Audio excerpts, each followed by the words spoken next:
the steps in a loving, gentle way that for the remainder of my life I will be grateful for. He has taught me to look inward at my soul, to welcome a higher power into my life, and to reach out to others. He taught me how to look into a mirror and to like and even respect the man who looked back at me. When I reached the ninth step, I began to hesitate in my enthusiasm. One morning I woke up covered in sweat and could not get over a nightmare I had. This was my last day of sobriety.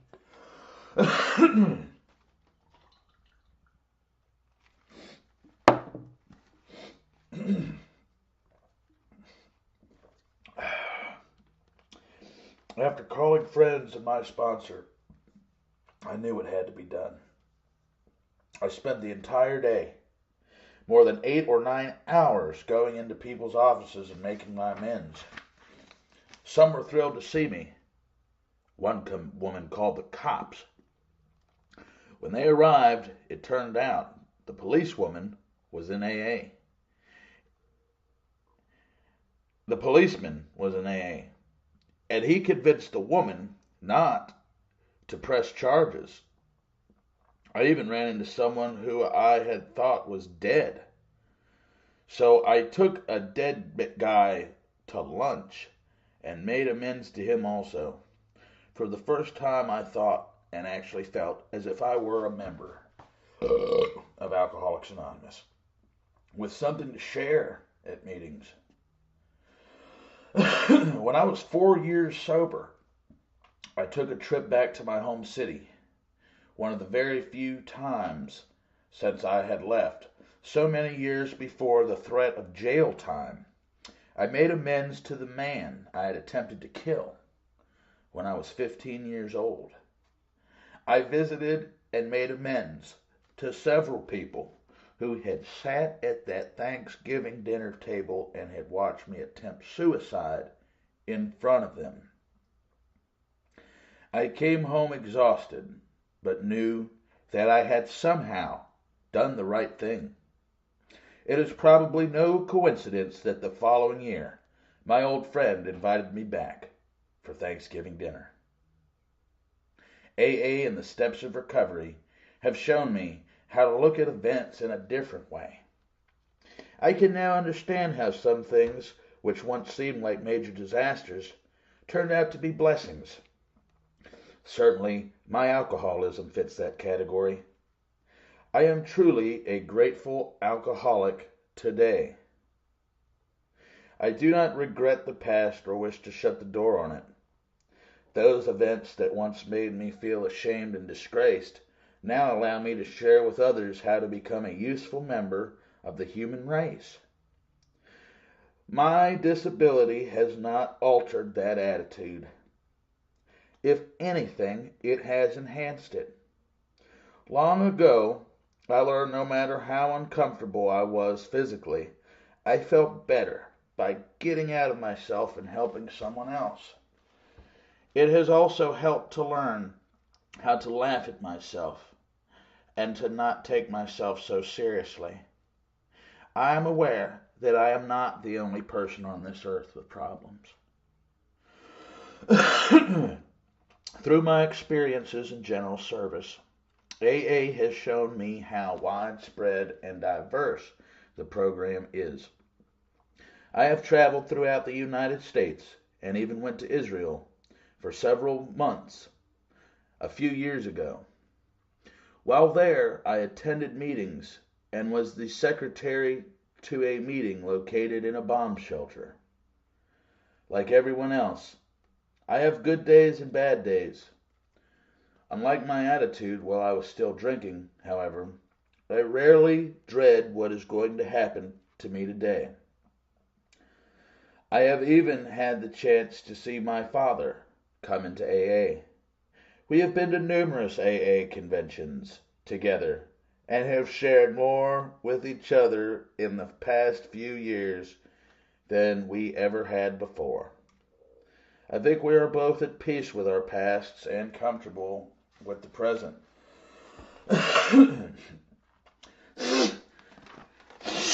In the past several years, I have gone back to school and begun a new career. As I roll around in my wheelchair, I am amazed when I realize that I honestly cannot imagine life to be anything different than what it has been, and that is just fine with me.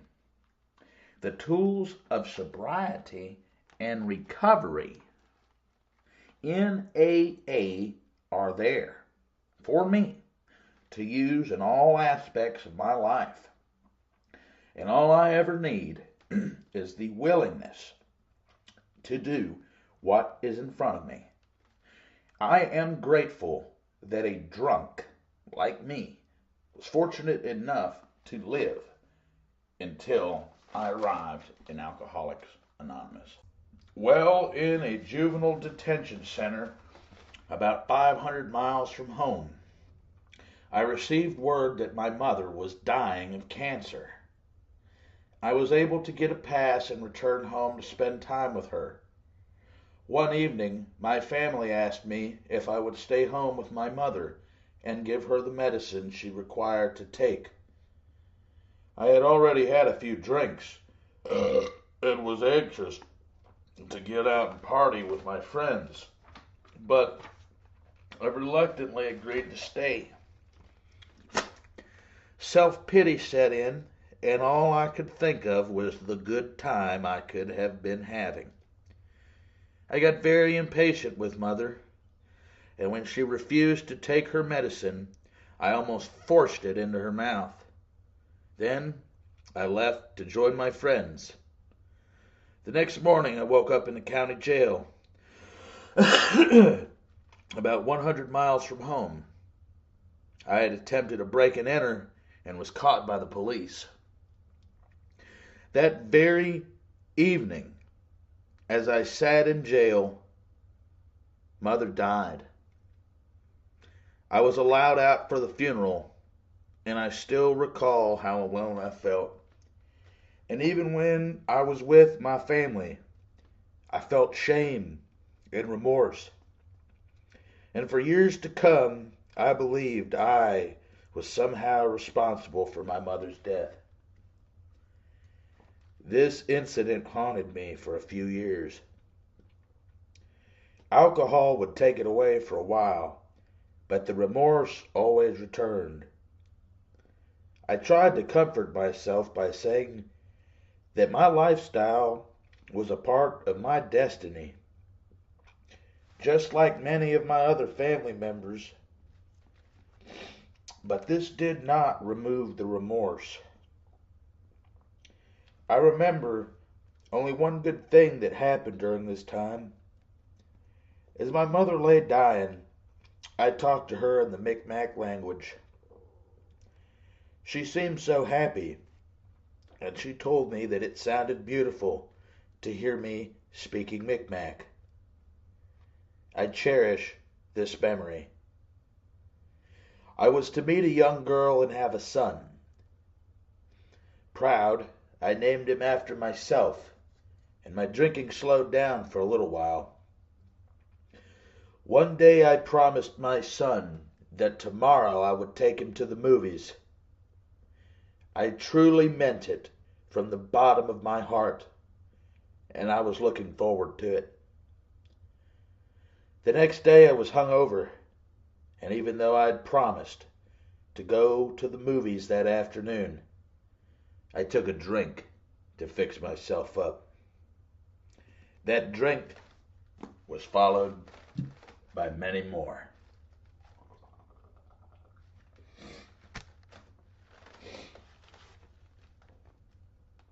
And I justified them by telling myself, my son is so young, he will never remember the movie anyway.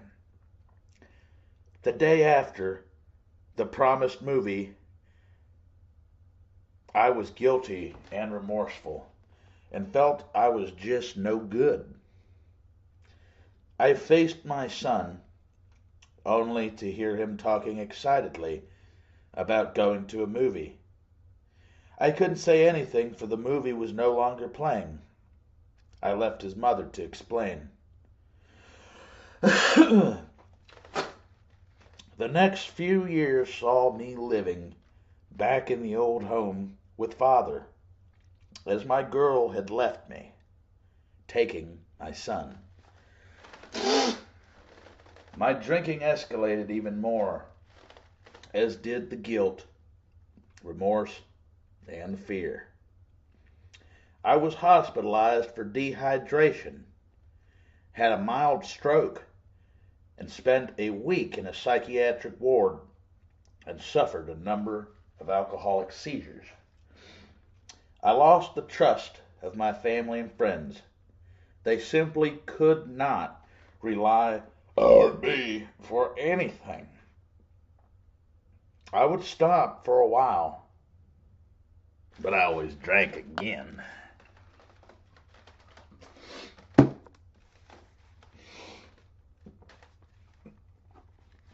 I can certainly identify with our co-founder, Bill W., when he says on page 4 of the big book, the old fierce determination to win came back. I would take a drink, and then I knew everything was going to be all right. I'm going to clean up my act. Everything's going to change. You'll see. But it didn't. Nothing changed. I tried so many ways of beating the game. I went to church, and I took a pledge. I went to a native sweat lodge. I would do something so I'd be put in jail. I vowed to stay away from the hard liquor, but nothing worked. Then came the pills to stop the shakes and get off the sauce for a while. One evening during a party at my home, an argument led to fighting. As usual, one of my brothers stabbed me in the back with a knife, and I fell to the floor unconscious. I came into the hospital. They told me that one lung had collapsed, and they had a drain in my lung that came out the side of my body. The very next day, some friends came to visit me, bringing a bottle of liquor. I still had that pride. I was still the tough guy. I lay there in bed with tubes draining my lungs, and I smoked cigarettes and drank liquor. Later, in AA, I had the nerve to question step 2 and wonder why I had to be restored to sanity. I can honestly say that nothing worked for me until I joined Alcoholics Anonymous. Eventually, I ended up in a treatment center, and after a 28-day program, I began attending AA meetings on a regular basis. The treatment center introduced me to the big book of Alcoholics Anonymous, and I left there knowing that the only hope for me was in the 12 steps. I was told that AA is a spiritual program and that I had better have a higher power. I knew nothing of God or higher powers, and I began trying to find one. At first, I thought that since I was a native, maybe I should practice the native traditional ways. Then I thought maybe I should go to the church on the reservation. Then I believed that if I went to enough AA meetings and just sat there, I could have a vision and achieve recovery. One day, a member asked me if I believed that there actually was a higher power. I did believe there was a God of some sort or another. He had told me that enough. He said with that belief and attending meetings, I would find a higher power of my own understanding. Today, I am thankful for that advice. After 3 months in AA, I returned home one evening after a meeting to hear the music and laughter of a party next door. Some of my drinking buddies were at that party, and I just knew I was going to end up there. I did not want to drink, yet the party was like a magnet.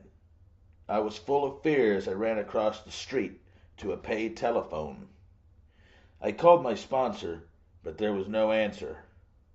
Panic set in as I ran home. In the house, I went into my bedroom and sat on the sides of the bed.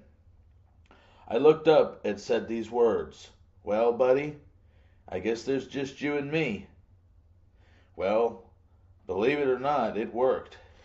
Those simple words worked. Something happened. A little peace came over me. Anxiety left, and then I lay down and fell asleep. I slept well that night. The first good sleep in a long time. That feeble request to God worked. I was honest, and I really wanted God's help. From that day on, I knew that I had found a higher power, that He would help me. Over the next few months, my life slowly began to change as I worked on step 1 of our recovery program. I listened to speakers and began a big book study with an older member. In Micmac folklore, there are little people who we call Bugala-Demujas. They live in the mountains, but they often sneak into our homes to play tricks on us, usually at night, so we won't see them. When I noticed that chapter 4 of the big book, We Agnostic, had appeared to change, I told AA members that the Bugala Demujas were fooling around with my big book. And you know what? They are still at it today. I now understand that the spiritual malady should be my main concern, and that the more faith I have, the fewer problems I will have. Today, I have more faith than I ever had, and as my faith grows, my fears lessen. For a guy who has spent years in jails, hospitals, psychiatric wards, a guy who could just not stop drinking, there was only one answer: Alcoholics Anonymous and the 12 Steps. I was very fortunate that I was steered in the right direction. A dramatic change has taken place in my life. Soon, I hope to celebrate my 2nd anniversary of continued sobriety. In 2 years, my whole life has changed. Today, I sponsor others. I understand the word compassion, and I feel it. I am working on step 8 at the present time, and just know that the more happiness is to come into my life as I trudge the road of happy destiny. Chapter 8, A Vision of Recovery. A feeble prayer forged a lasting connection with a higher power for this Micmac Indian. I thought I was different because I'm an Indian. I heard that statement from many natives at my early AA meetings. I would only shrug and say to myself, "You think you're different. What about me? I'm a red-headed Indian." I grew up on a reservation in Canada. As a young fellow, I was a proud Micmac Indian. My family had a reputation. They were hard drinkers, violent and tough, and I was proud of this. I was told that my grandfather had been the chief of our band, but he had to step down because he went to jail for shooting a man. Jail was almost a badge of honor in my family. or so it seemed to me. As a small boy, I remember standing on top of a case of beer. There was always lots of this around the house, and saying to myself, in a few years I will be this tall. There were times, though, when I witnessed my father's rages, and I was full of fear. I swore that I would not be like him, but I didn't see that alcohol and the rages were related. I always thought I was different. On many occasions, I wished I had black hair like my friends. Micmac was the language spoke in our home, but I would not speak it. All my family spoke Micmac, but when they spoke to me, I would answer in English. I believed I couldn't speak Micmac as well as my parents, so I resolved not to speak it at all. I was 10 years old when I had my first drink of alcohol. On New Year's Eve, I even stole 2 glasses of vodka from my parents. I can't say that it did what it was supposed to do, because I got deathly sick, threw up, and had diarrhea. The next day I was full of fear that my parents would find out. I learned my lesson for a while. A few years later, in junior high school, a few friends and I got a bottle of rum from a bootlegger. I got really drunk. It was great. I remember having a feeling of complete freedom. I drank for the next 15 years. Drinking became a major part of my life, and I thought it was normal. Then came the violence, the fighting, the illegal acts, and the image of the tough guy. My family was proud of me, and some relatives would actually encourage me. I spent a number of years in and out of juvenile correction facilities, and after my 18th birthday, I began spending time in county jails. I actually got high when I came home, knowing that my friends and relatives would respect me more because I had been in jail and was becoming a man. Chapter 9, Gutter Bravado. Alone and unemployable, he was given 2 options by the court: to get help or go to jail. And his journey toward teachability began. I was born in a major Midwestern city at the tail end of the baby boom. My parents were not well-to-do, but they were employed and pursuing the American dream in the mid-1950s. Dad was an ex-policeman who had put himself through law school and worked with banks and as a real estate broker. Mom had graduated from a well-known East Coast college, majoring in journalism, and moved west to marry my father and raise a family. Both were children of hard-working European immigrants.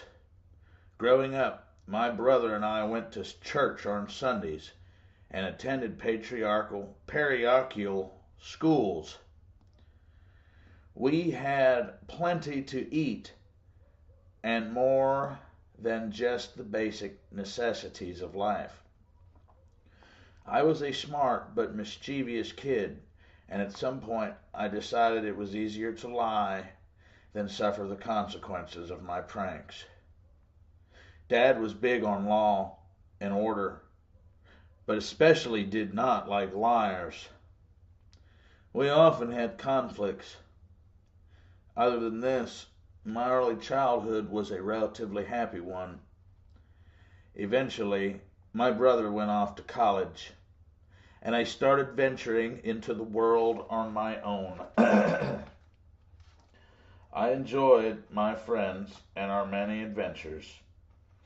This is where my first experiments with alcohol began. Sharing a few beers or a stolen bottle with friends on Friday nights, I was approached to maturity and adulthood. In school, I developed the reputation of never quite working up to my potential. I felt the world took things much too seriously. Where I saw myself as fun-loving and happy-go-lucky, others saw irresponsibility and insolence. A rebellious nature soon started to surface. In the mid-60s, I had the opportunity to visit my brother, who had a fellowship at a university in California. These were heady times, and my experiences there left a lasting impression on me. There was music in the air and dancing in the streets. Little wonder that returning to the Midwest, I soon became a discipline problem. Disillusioned with what I saw as the mundane trivialities of school, I found it harder and harder to concentrate. I longed for the carefree life. By the fall of 1968, after leaving 3 different schools, I decided that I had enough. So I quit the books, packed my guitar, left home, and headed back to the West Coast, filled with the optimism of youth, and intending to make a life for myself. My tiny grub stake soon started to run out, and work was hard to find. I panhandled a little, but found I was too proud for it, or, more likely, not hungry enough. I began living hand to mouth, but my survival skills were not as sharp as I thought.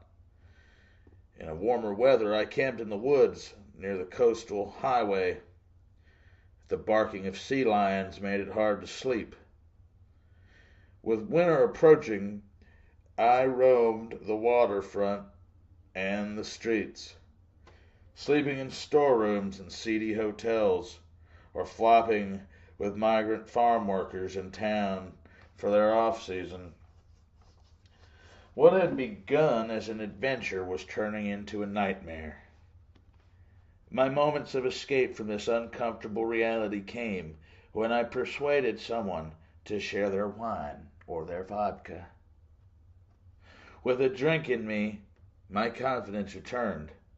My direction seemed clear-cut, and I revealed in lofty plans and dreams for the future.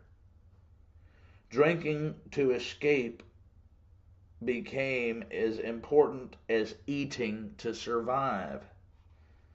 All of the gutter bravado and determination crumbled when in the end I ran up against the law. The authorities sent me packing back to the Midwest with nothing more than the clothes on my back. Arriving home, I dazzled my friends with exaggerated tales of exotic people and strange happenings. Some of them were true. We went straight out drinking, and I picked up right where I'd left off. Always the object was to go out and get wasted. Though I sometimes had trouble holding my liquor, I was willing to try harder. I felt the key to successful drinking was the same as it is in musicianship. Practice, practice, practice. After an attempt at college, I sought employment, often with a hangover. The jobs I found I considered to be menial. I did not yet know that all work is honorable. The maintenance crews, the electroplating, the factory work, and the pharmaceuticals industry. After emptying the trash, I started on the shelves. We're all on my resume. My thievery, tardiness, and absenteeism, the reasons for my dismissal, were not on my resume. I was becoming generally dissatisfied, but I did not know that the problem was within me. I wanted some of the finer things in life, but upon realizing they took effort, I dismissed them as the trappings of the establishment. Watching out for a bag of money by the side of the road was more my idea for planning the future. In spite of my drinking, I managed to save a little money. With my first $1,000, I bought a motorcycle. With this, I purchased a lifestyle more than a means of transportation. For years afterward, I lived the biker lifestyle. At times raw and exciting, my existence revolved around building and drag racing motorcycles. Ride hard, live fast, and die young were the new rules. Weekdays, I spent bar hopping the neighborhoods. Weekends, you would find me in the clubs downtown. As the years passed, my circle of friends grew smaller. Some died accidentally. Some were killed. Some went to jail. And some just developed the good sense to get out and grow up. These were the ones I didn't understand. I was sure I wasn't making any new friends, so more and more I found myself a loner. In the mid-70s, I was hired by the steel industry. A union job at good pay. Soon, I bid to a craft job and started learning the electrical trade. The work was hot, dirty, and dangerous. Everyone worked swing shift, and at the end of my turn, I felt as if I had survived an ordeal. The first stop was at the tavern on top of the hill. Many times there was no second stop. Liquor was not the only recreational substance available there, and I was no stranger to any of them. This was where I got my first bar tab, so no matter how broke I was, I could always stop in for drinks after work. While the guys around me were buying homes, raising families, and otherwise living responsibly, I was having trouble keeping my utilities on and my car running. I saw to it that I paid my bar tab, however.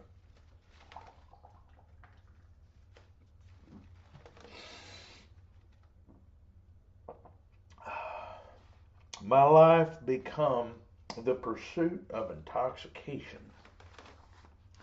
After a few drinks, I felt more normal and in control.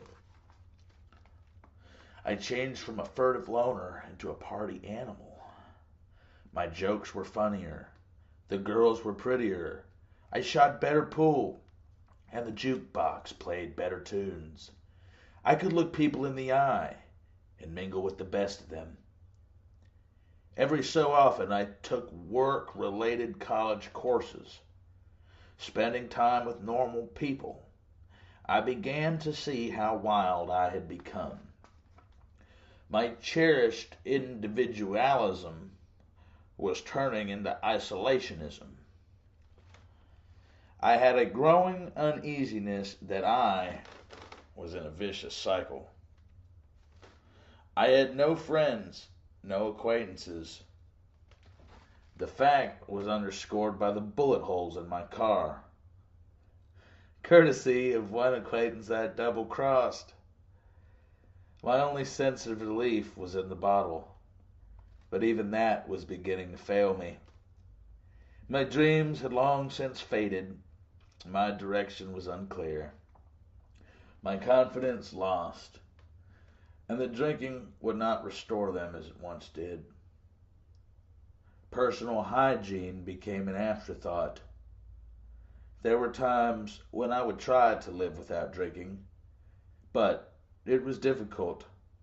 I often ended up ending at the most appropriate times.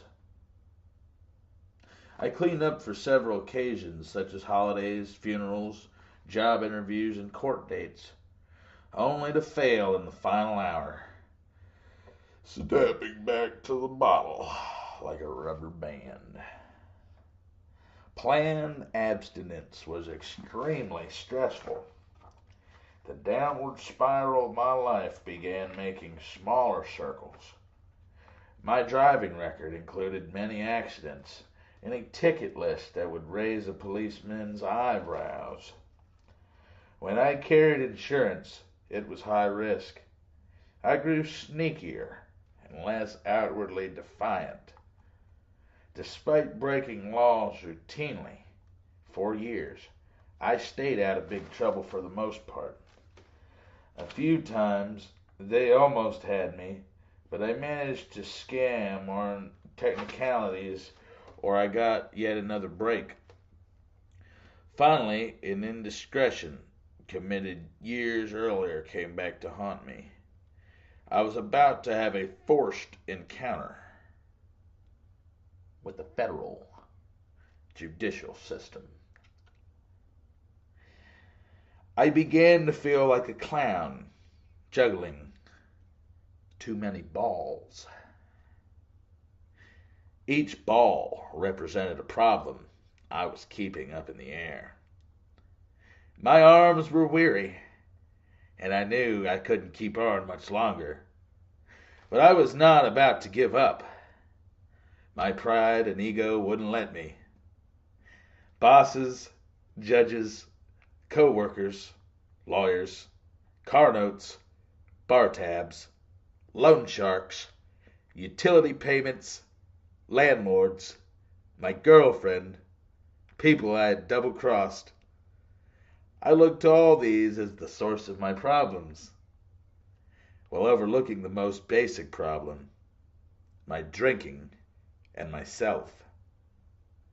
I'd known this for a long time, that I desperately wanted off this merry-go-round, but I had no idea how to do it. The judge had no trouble coming up with a few ideas, however. I got house arrest with electronic monitoring and strictly supervised probation with random urinalysis for openers. 5 years in the penitentiary waited after that.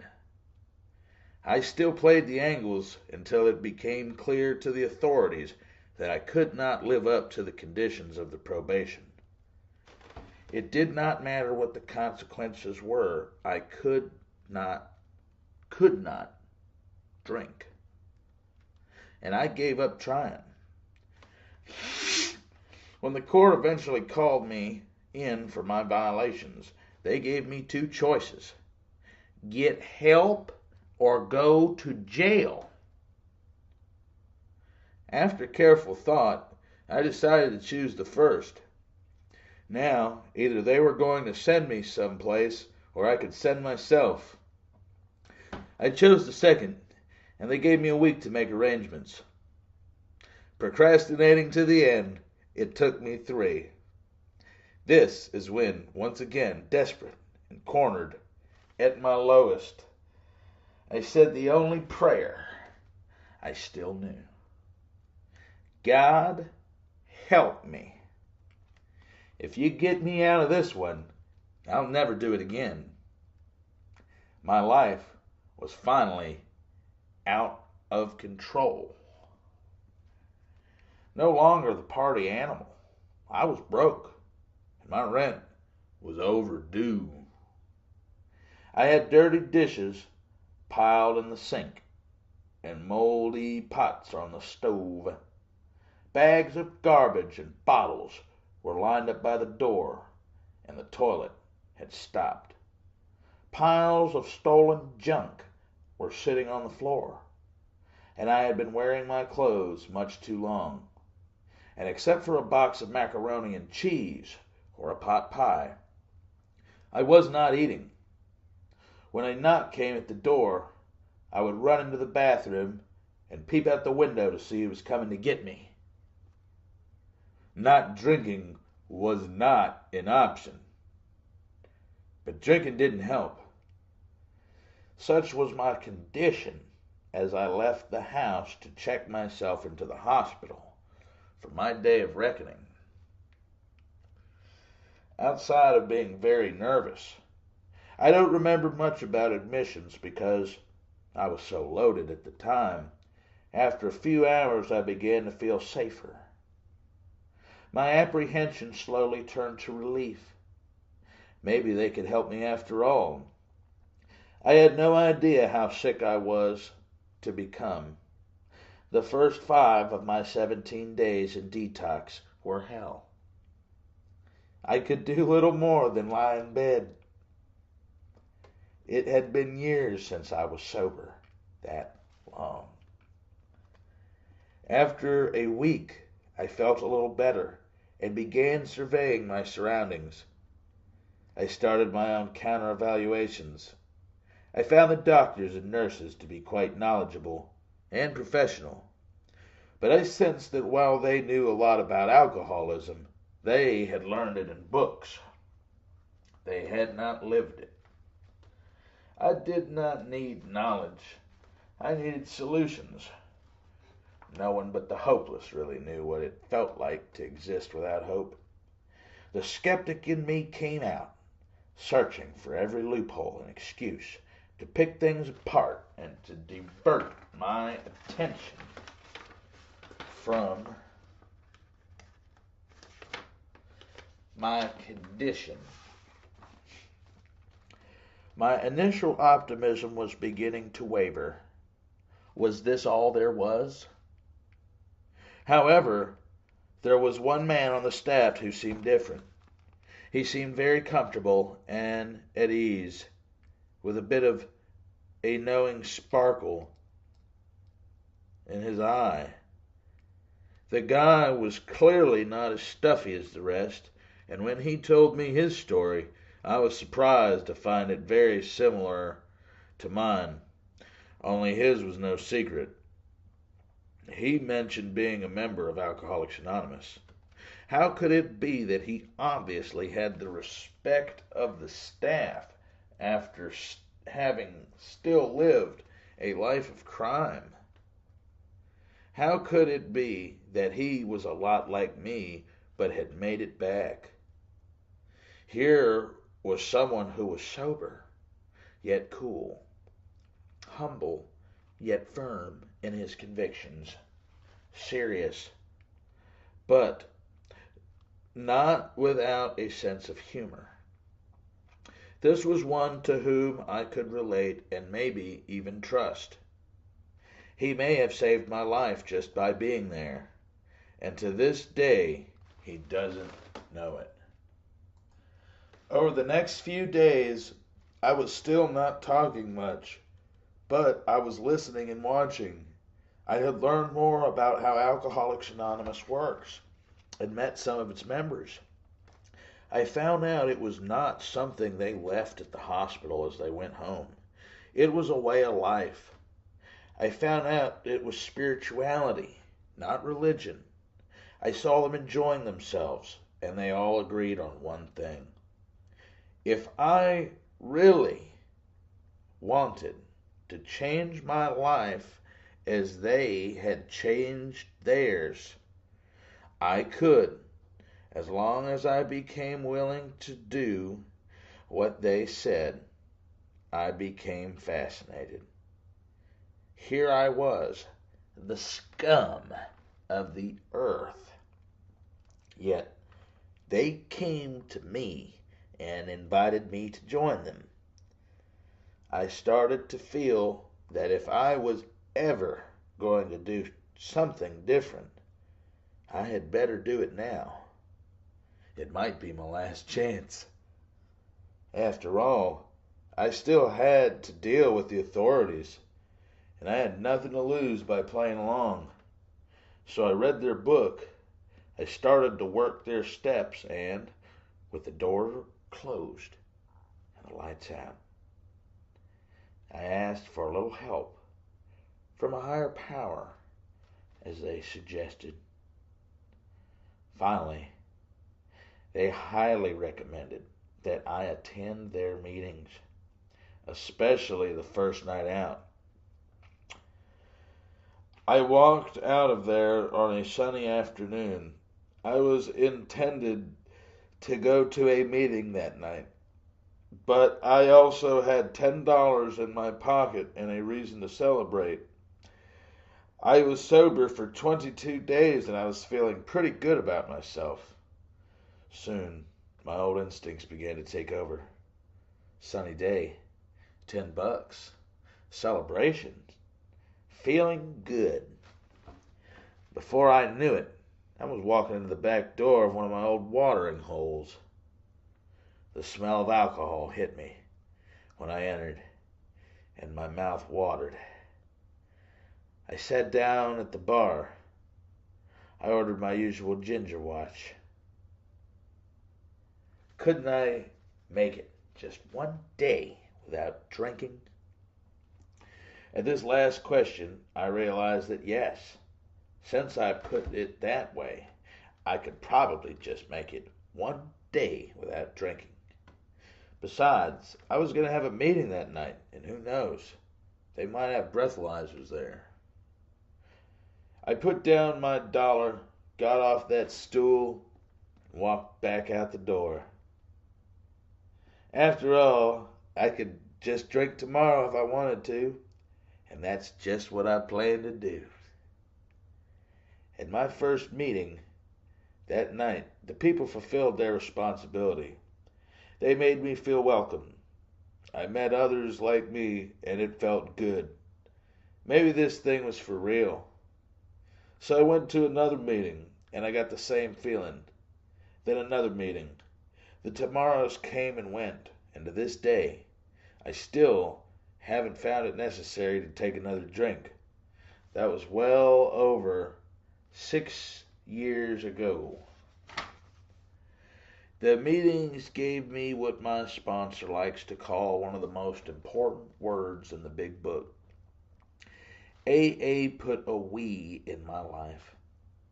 We admitted we were powerless over alcohol. I had no longer had to be alone. Fellowship and activity kept me coming back long enough to work the 12 steps. The more I did, the better I felt. I started hanging out with my sponsor and some active people at the meetings. They showed me how gratitude is something that can be demonstrated, not talked about. Gratitude is action. They suggested I was lucky to still have a car, even though it was a junker. Therefore, I might consider taking the less fortunate to meetings. They reminded me you can't teach anything to a know-it-all, so remain teachable. When old behavior started to creep back in, they called me on it. When life just didn't feel right, they talked about developing faith and relying on a higher power. They told me lack of power was my dilemma and that there was a solution. I took to AA immediately, and I began to believe like a child that if I leveled my pride enough to thoroughly follow their path, I'd get what they had. And it worked. Starting out, I just wanted to keep the authorities off my back. I never bargained for this program's changing the course of my life or showing me the way to freedom and happiness. Still very impatient, I wanted the whole deal right away. That's why I related so well to the story about a wide-eyed new person and an old-timer. When the newcomer approached the old-timer, envying his accomplishments and many years of sobriety, the old-timer slapped down his hand like a gavel and said, "I'll trade you even. My 30 years for your 30 days right now." He knew what the newcomer had yet to find out. That true happiness is found in the journey, not the destination. So today I'm much more comfortable with life, as Alcoholics Anonymous has promised. And I know they're right when they say it keeps getting better. My circumstances have steadily improved as my spiritual life grows and matures. Words cannot begin to describe the feelings in my heart as I sometimes ponder how much my life has changed, how far I've come, and how much there is yet to discover. And though I'm not sure where my journey may take me next, I know I'll owe it to the grace of God and to 3 words of the 12 steps: continue, improve, and practice. Oh, and one more thing they told me: humility is the key. Chapter 10: Empty on the Inside. She grew up around AA and had all the answers, except when it came to her own life. I spent my life drinking, acting as if I knew too much. I didn't ask teachers questions in school. They might find out I didn't know the answer. Or acting as if I didn't care. I've always felt as though everyone else had been given the directions to life, and I had been somewhere else when God was handing them out. To me, you either knew how to do something or you didn't. You could either play the piano or you couldn't. You're either a good ball player or you weren't. I don't know where I learned the attitude that it wasn't right not to know, but it was certainly in my life, and it almost killed me. The concept of a set goal, work for the goal, achieve the goal, was foreign to me. You either had it or you didn't, and if you didn't, you couldn't let on. You might look bad. I never once stopped to consider that others might really have to work hard for what they had. Gradually, my attitude translated into contempt for those who did not know. For those who did know. Leave it to an alcoholic to look down on someone who is successful. My father joined Alcoholics Anonymous when I was 7. Many of my childhood Friday nights were spent at open AA meetings because we couldn't afford a babysitter. I was the kid sitting over in the corner with a book. What effect did it have? I knew that being an alcoholic meant you couldn't drink anymore and that you had to go to AA. As my drinking career began, I was always careful not to utter the A word in connection with my name. At my house, I would have been handed a meeting schedule. Besides, I knew that AA was all old guys that drank coffee, smoked, and ate donuts. I had been there. Looking back, I'm sure most of those old guys were barely 30. So no AA for me. That would mean not drinking. And when I drank, life changed.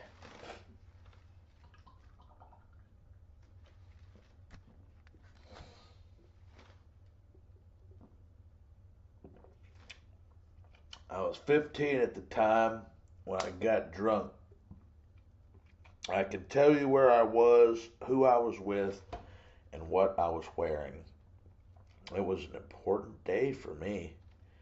Within a year, I was a poster child for adolescent treatment of alcoholism. My grades plunged, my friends changed, I wrecked a car, and my appearance went downhill. I was suspended from school. When I first got sober, I wondered why my parents never checked me into treatment.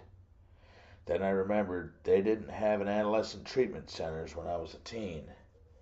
As a matter of fact, they still have ceramics Dad made me in the psychiatric ward.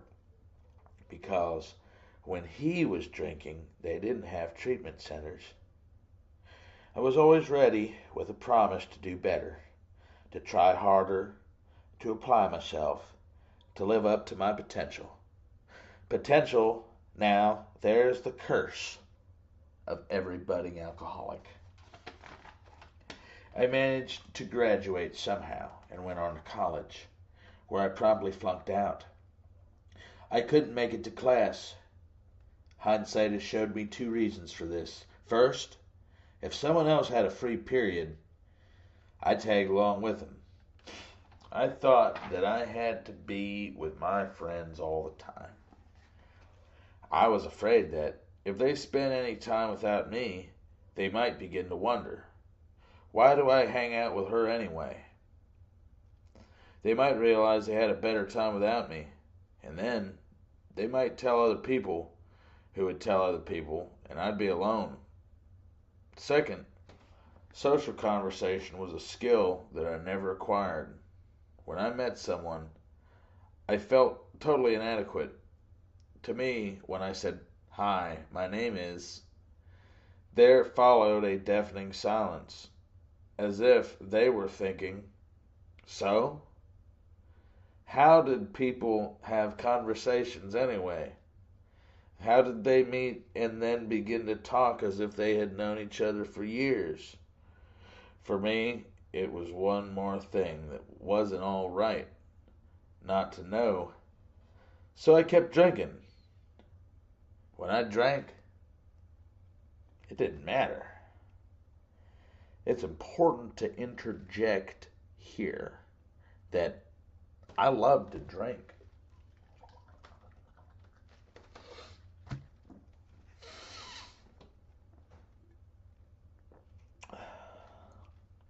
Drinking put me in the middle of life.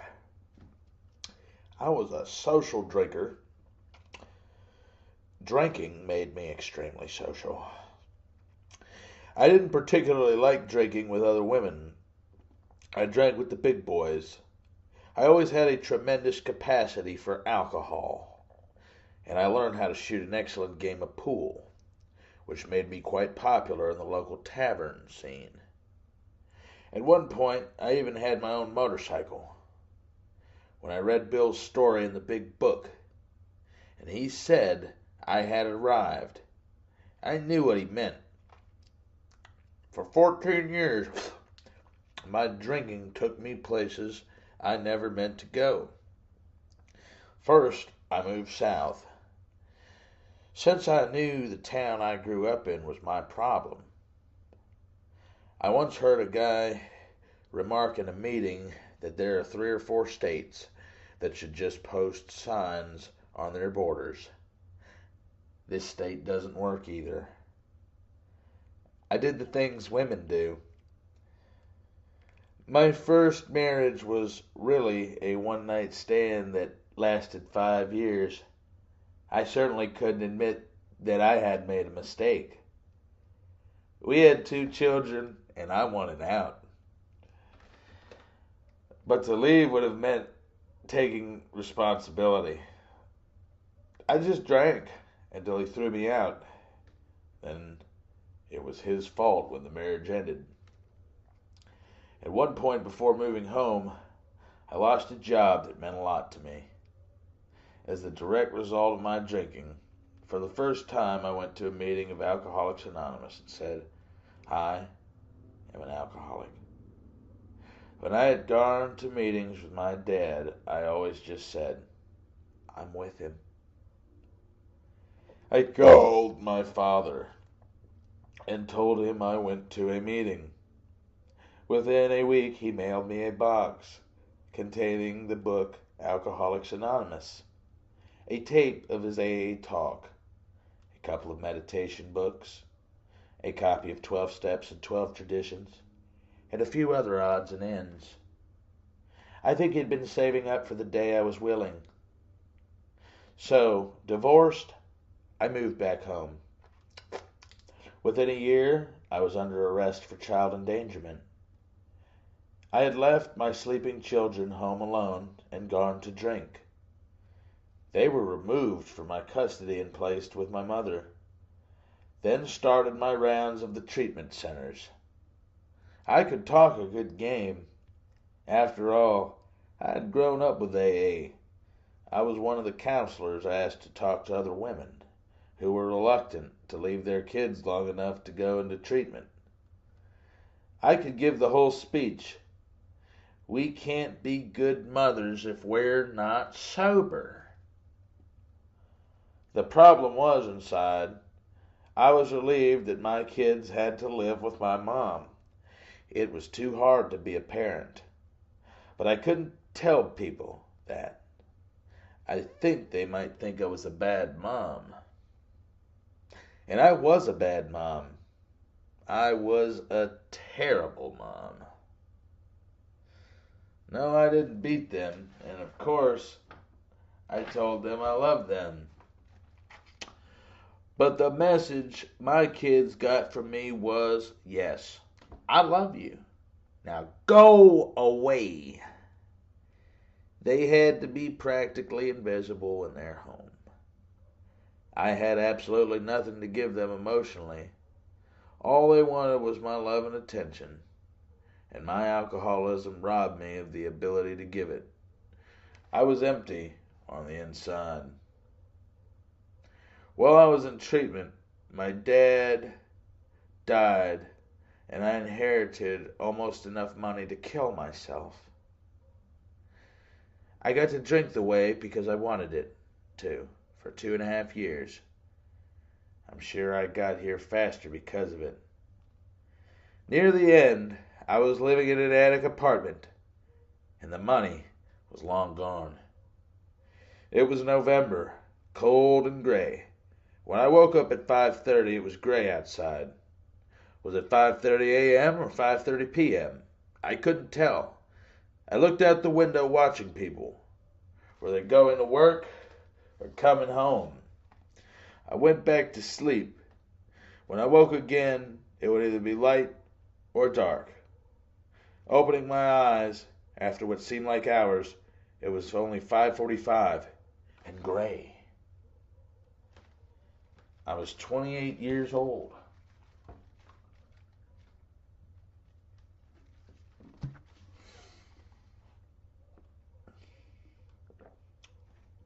I finally got on my knees and asked God for help.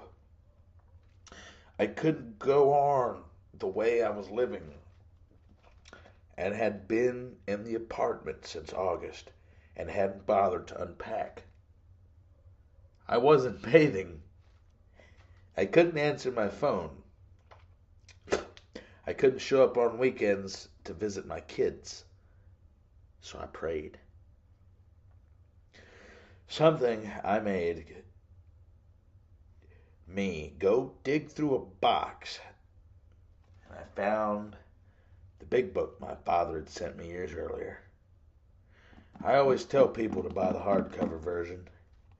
For some reason, they are harder to throw away. I read Bill's story again.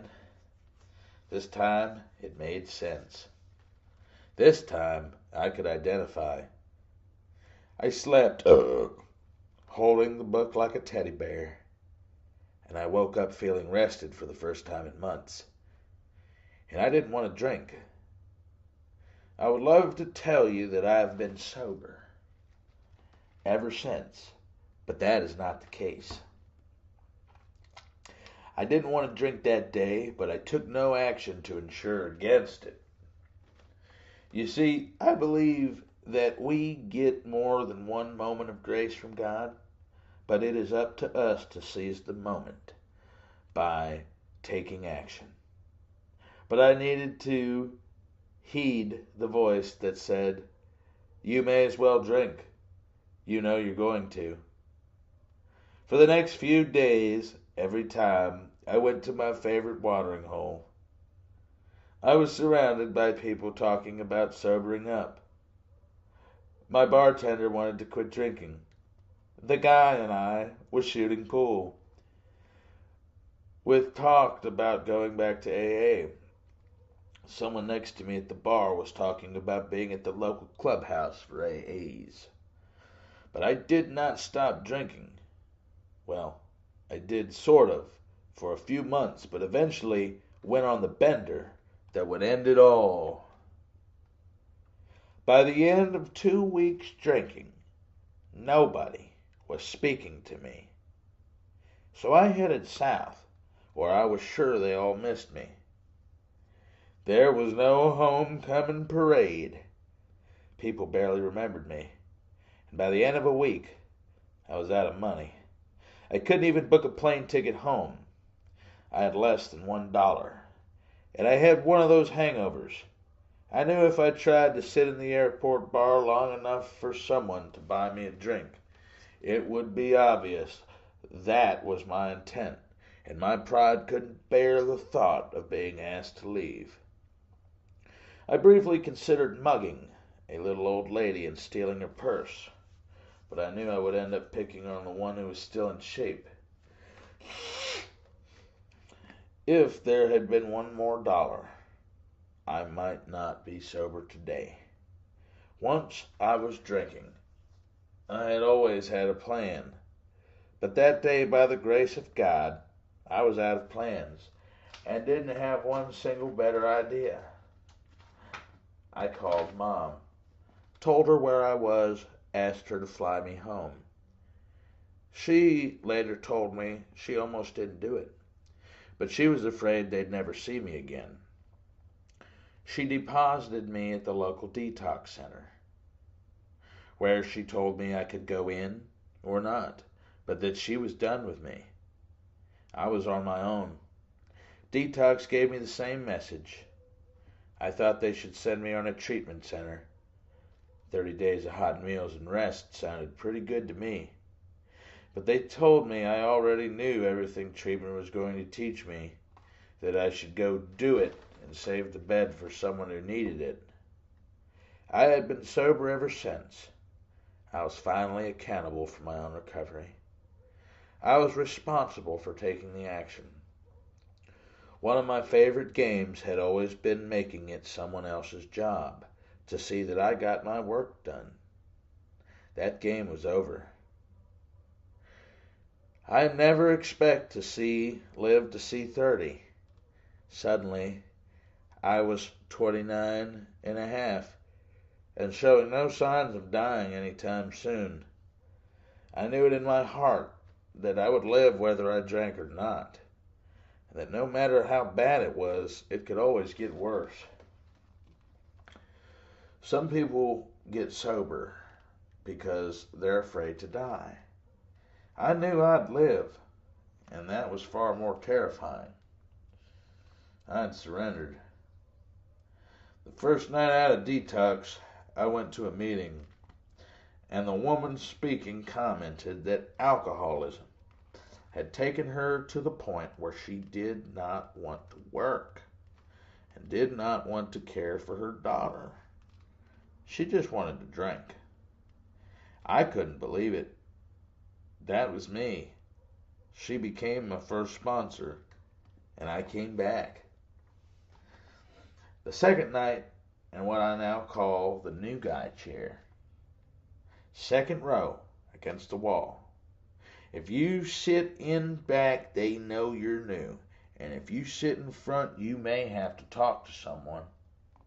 When it came time to hold hands and pray at the end of a meeting, I had no hand to hold on one side. I remember thinking, I will never fit in here. In hanging my head, I felt my hand being taken. Someone in front of me had taken the time to be sure that the circle was complete. To this day, I don't know who it was, but that person is the reason I came back the next night. That person saved my life, and I kept coming back. The local clubhouse had a noon big book meeting every day, and I went every day. Not to get sober, mind you, and certainly not to learn about what was in the book. Here was my thinking. I knew you were supposed to read your big book every day. And they went around the room reading an entire chapter. So, that should count, right? This also took up nearly 30 minutes, so it was less likely that I would get called on to talk. And the meeting was at noon, which left my nights free. I figured out of all that with my keen alcoholic mind. Luckily, I forgot that God is in charge of results. I was finally taking action, and my motives didn't matter. I thought I'd go through the big book once, then graduate to discussion meetings. But there was a lot of laughter in that room, so I kept going. I was not one of those people who walked into meetings and said, "Thank God I'm home." I did not particularly want what they had. I just didn't want what I had anymore. That was the humble beginning I needed. The convenience meeting of the noon meeting meant that I had 2 meetings every day. I had nothing else to do at night. I began to notice people there with several years of sobriety. My own laziness had thrown me in with some of the most active people. Alcoholics Anonymous. What I found out was that regular people who attend big book meetings on a regular basis tend to read the book and do what it says. When I was 2 weeks sober, a man's 9-year-old daughter was killed by a drunk driver. And 3 days later, he was at a meeting saying that he had to believe it wasn't for nothing, that maybe one alcoholic would get sober because of it. As I left that day, I found myself wondering what would have happened if they had seen my kids or me. What would they remember about me? A feeling came over me. I now know it was gratitude. And I realized that I could call my children right then and tell them that I loved them. That I could not show up when I said I would, that my word could be worth something to them. That even though I might be just mom who comes over on the weekends, I could be a good weekend mom. I had a chance to move forward with them, forging a relationship built on a foundation of God and Alcoholics Anonymous, rather than trying to make up for the past. 1 year, I was able to share with that man that maybe it hadn't been for nothing, because my life changed that day. By the time a month passed, my feet were firmly planted in Alcoholics Anonymous, and I kept coming back. I cannot begin to list all the wonderful things that have happened in my years here. My kids were given 4 and 6 when I got sober, and they have grown up in AA. I have brought them to open meetings, and the people there gave them what I couldn't in the early days: love and attention. Gradually, they become part of my life again, and today I have custody of my children. I remarried in Alcoholics Anonymous to a man who believes in AA the way I do. I knew we were off to a good start when he didn't get angry, that I stood him up to go on a 12-step call. We agreed to never be higher than 3rd on each other's list, with God always first and Alcoholics Anonymous second. He is my partner and my best friend. We both sponsor several people, and our house is filled with love and laughter. Our telephone never stops ringing. We share the joy of a common solution. We have had some tough times. Our son is the 3rd generation of AAs in my family. After a suicide attempt at age 14, we found out he too was an alcoholic. But after 1 year in AA, it's hard to tell what will happen. But we trust Alcoholics Anonymous, even on the days we don't trust our son. Our daughter is a beautiful, confident teenager who has found her own path to God without having to drink. She is the product of the love and faith of Alcoholics Anonymous. I still have a sponsor and a home group today. I'm a member of Alcoholics Anonymous in good standing. I learned how to be a good AA member by watching good AA members and doing what they do.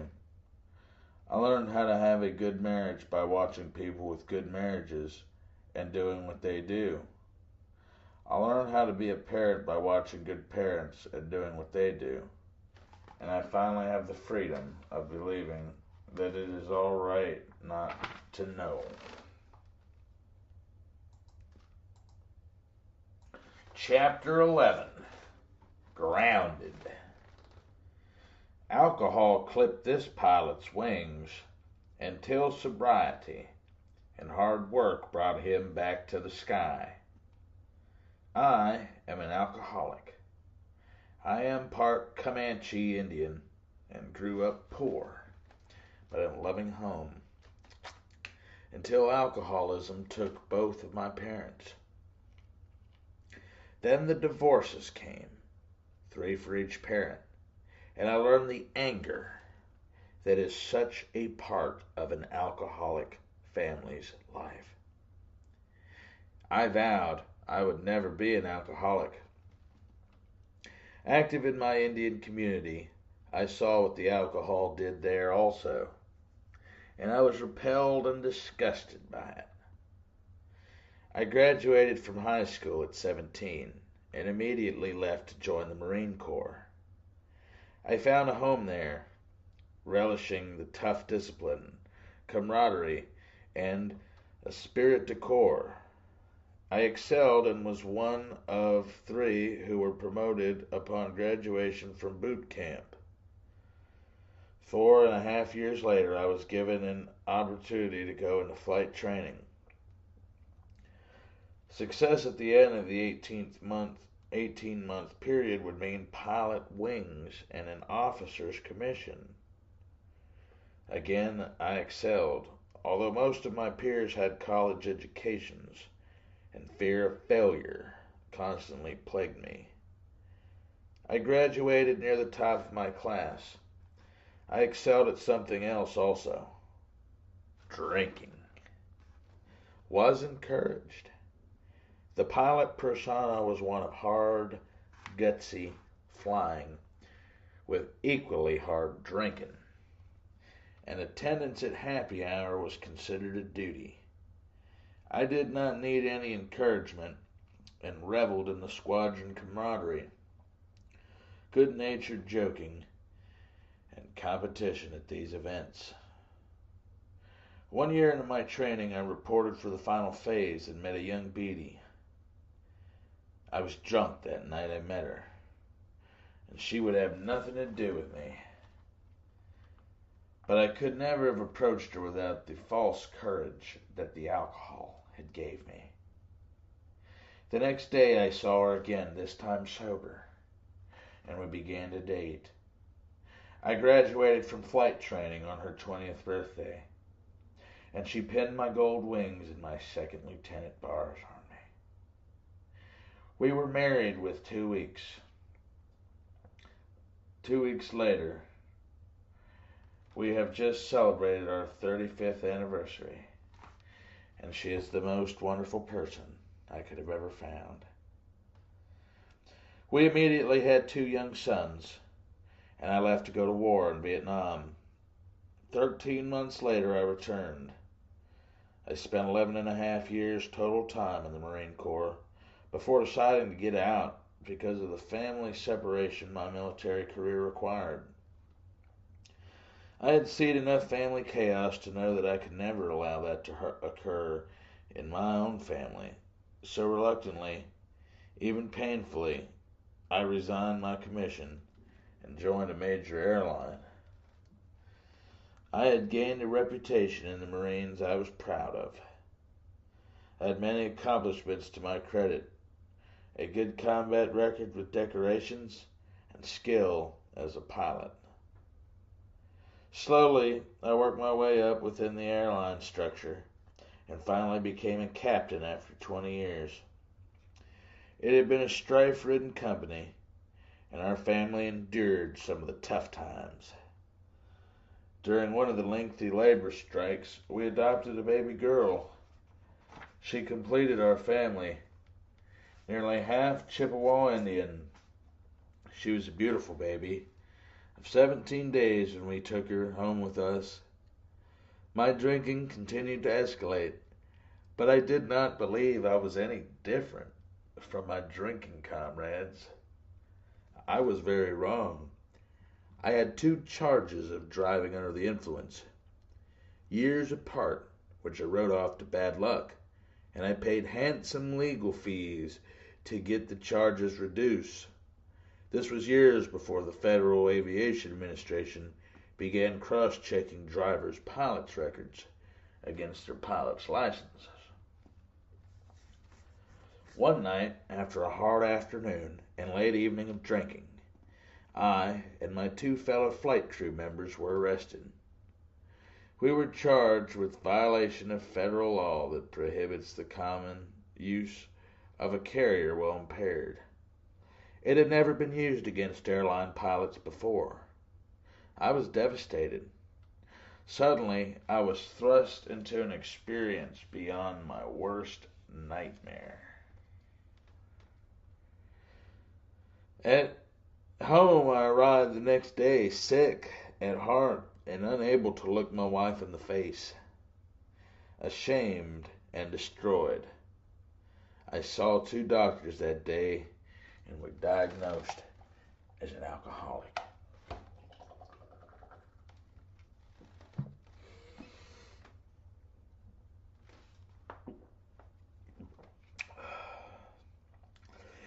I was in treatment that night, going in with only the clothes on my back.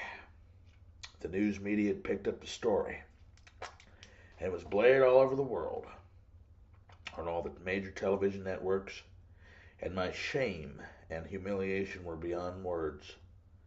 All the light in my life had gone out, and I entertained the idea of suicide. I could not envision ever smiling again, or having a day with a bright horizon. I was hurting more than I ever knew a human could hurt, and I just wanted the pain to end.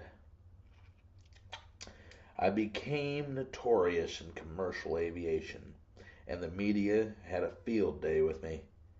I lost my FAA medical certificate because of my diagnosis of alcoholism, and the FAA issued an emergency revocation of all my licenses.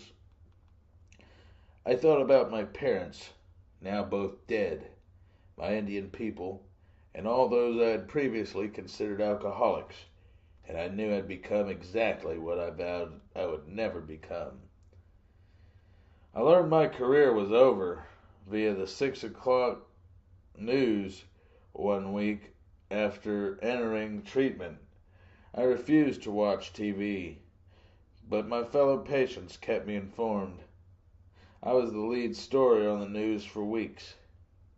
I was joke fodder for the late-night TV comics as they ridiculed me, my profession, and my airline. I also learned I was going to federal prison. The sentence was mandatory if convicted, and there was no doubt in my mind that I would be. With nothing left, I decided myself to learning about recovery. I fervently believed that the key to my sobriety, and hence my survival, lay in the power of all I was being taught. And I had no idle moments in treatment, but I worked as hard as I'd worked to earn my wings. But this time, my life was at stake. I struggled to regain a spiritual connection as I underwent one legal crisis after another.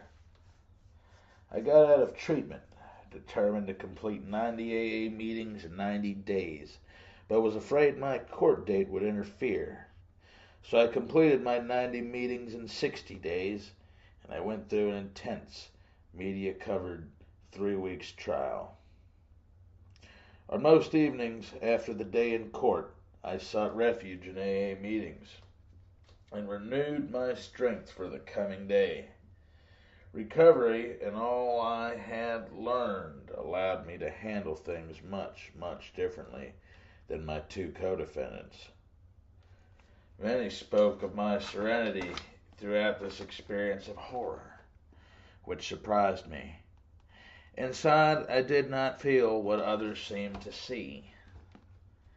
I was found guilty and sentenced to 16 months in federal prison. My two co-defendants received 12-month sentences and chose to remain free pending appeals, while I chose to go into prison and get it over. I had learned how to live on life's terms and not my own. From somewhere back in high school days, I remembered a poem that says something to the effect of, "Cowards die 1,000 deaths, a brave man only once." And I wanted to do what had to be done. I was terrified of walking into prison, but I told my children that I could not come out the back door until I finished walking through the front. I remembered that courage was not the absence of fear. It was the ability to continue in the face of it. On the day I entered prison, 9 of my fellow pilots began making our family's house payments, which they did for nearly 4 years. After my release from prison, I made 4 attempts to get them to let us take over, and they refused each time. So many came to us from places we could never have imagined.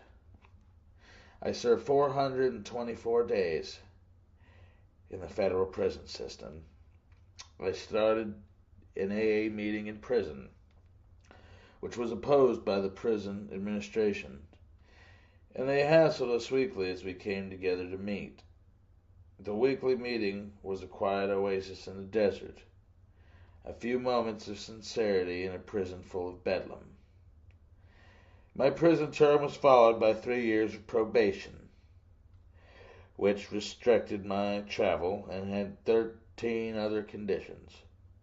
Upon release from prison, no longer a pilot, I returned to the same treatment center where I'd once been a patient and worked full-time with other alcoholics. Pay was minimal, but I found I was effective at reaching others, and I wanted desperately to pay back some of what so many had given me. I did that for 20 months. For a long time, I did not consider flying again, but I could not purge the dream of doing so from my heart. One of my meditation books had said, "Before any dream can come true, there must first be a dream." I had been told if I wanted to fly again, I would have to begin at the very bottom with a private license, even though I had previously held the highest FAA awarded, the Air Transport Pilot License. I studied for and took all the lengthy FAA written exams. I had to go back and relearn things I had learned 30 years before and had long since forgotten. I had unexpectedly been able to reacquire my FAA medical certificate after proving the quality of my sobriety for 2 years. The trial judge had put sanctions on me that made it impossible for me to fly again because of my age. My lawyer had become my friend and worked for 3 years after my conviction without taking a cent from me. He was one more person who entered my life in a manner I could only ascribe to some kind of divine providence. He took a motion to the judge to lift the sanctions, and the tears came flooding down my cheeks when he called to let me know the judge had approved it. With the lifting of those sanctions, the impossible became slightly less possible, and an extraordinary amount of work was to do. But the attempt could now be made. None of my friends thought it possible to regain licenses, literally from the ground up. But I had learned how to do many things one day at a time, one small step at a time, So I went after the licenses in exactly that manner. I had chosen to view the whole panorama of listing requirements. I would have quit. They were simply too overwhelming. But one day, and one thing at a time, they were doable. So I did them. I knew no one would ever hire me to fly passengers. I was an ex-con, a convicted felon, a drunk. I had doubts too as where anyone would even allow me to fly cargo. It took several months for the FAA to process my licenses and mail them to me. On the exact day they arrived, another miracle occurred. I received a phone call from the head of the pilot union, who informed me that the president of the airline decided to personally reinstate me. I had not pursued the legal grievance process I was entitled to because I knew my actions could never be defended or excused. I had steadfastly accepted the responsibility in front of TV cameras and in the treatment center. Because my recovery demanded rigorous honesty, it was almost beyond my ability to believe that the president of the airline could ever consider having me to work for them again. I marveled at the courage of such a man and such an airline. What if I relapsed? What if I flew drunk again? The media would have a field day. For days afterward, as I awoke each morning, my first thought was that it had only been a dream, that it could not possibly have occurred.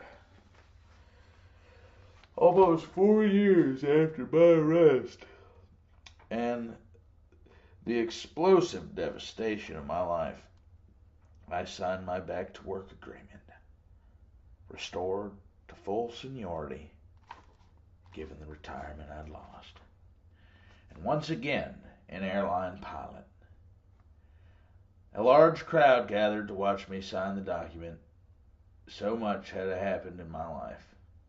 I had lost almost everything I'd worked to acquire.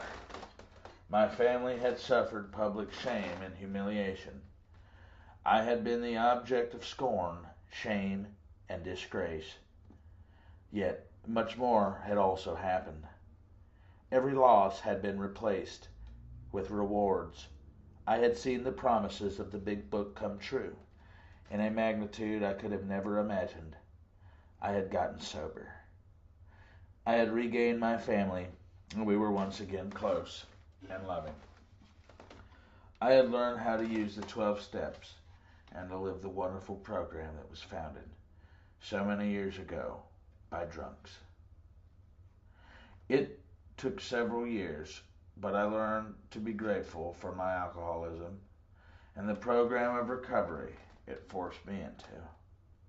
For all the things that had happened to me and for me, for a life today that transcends and far exceeds anything I had previously known. I could not have that today if I had not experienced all the yesterdays.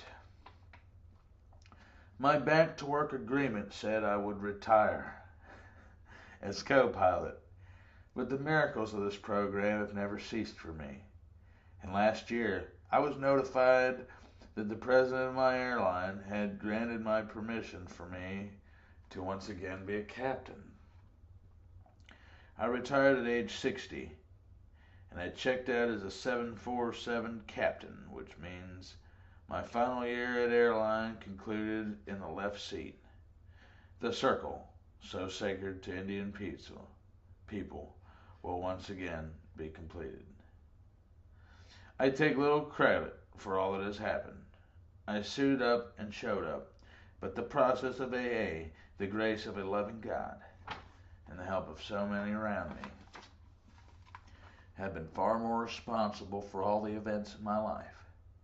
Today, as one of my sons has more than 3.5 years of sobriety after nearly losing his life to alcohol and drugs, he is truly one more miracle in my life for which I am deeply grateful. I have returned to my Indian people once again after a long, shameful absence. I am dancing again and returning to the old ways I left behind. I have spoken at 2 Native American AA conventions, something I never thought I'd see when I was a youngster growing up.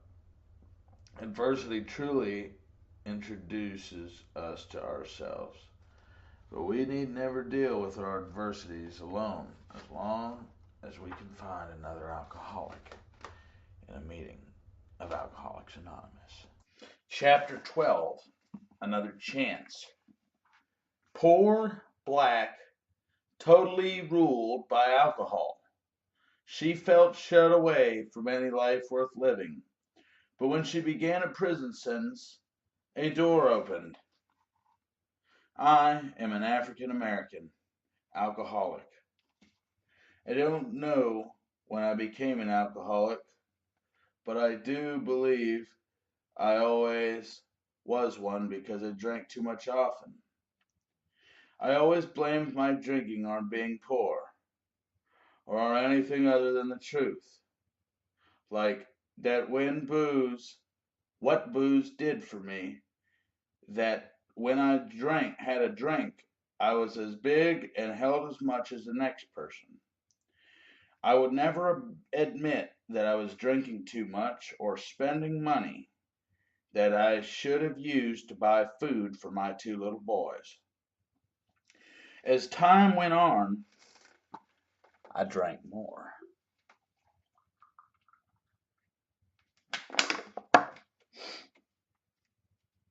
I was not able to hold a job.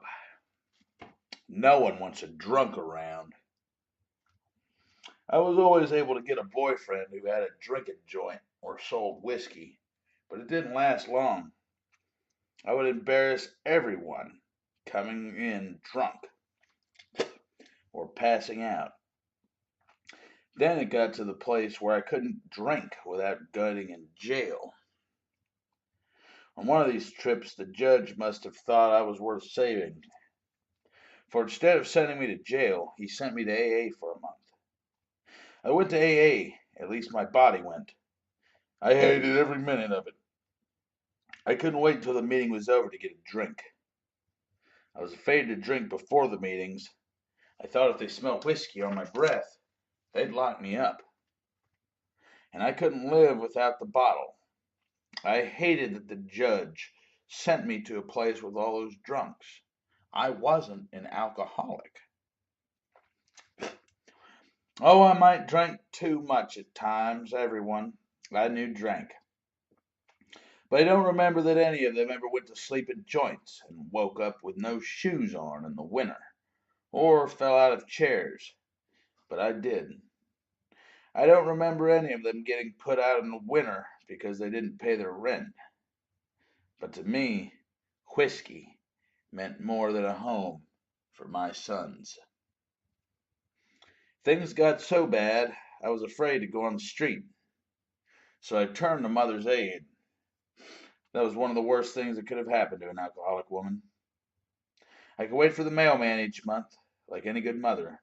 But as soon as he handed me my check, I put on my best dress and went out looking for my alcoholic friend. Once I started drinking, I didn't care for the rent if it wasn't paid or if there was no food in the household or that my boys needed shoes.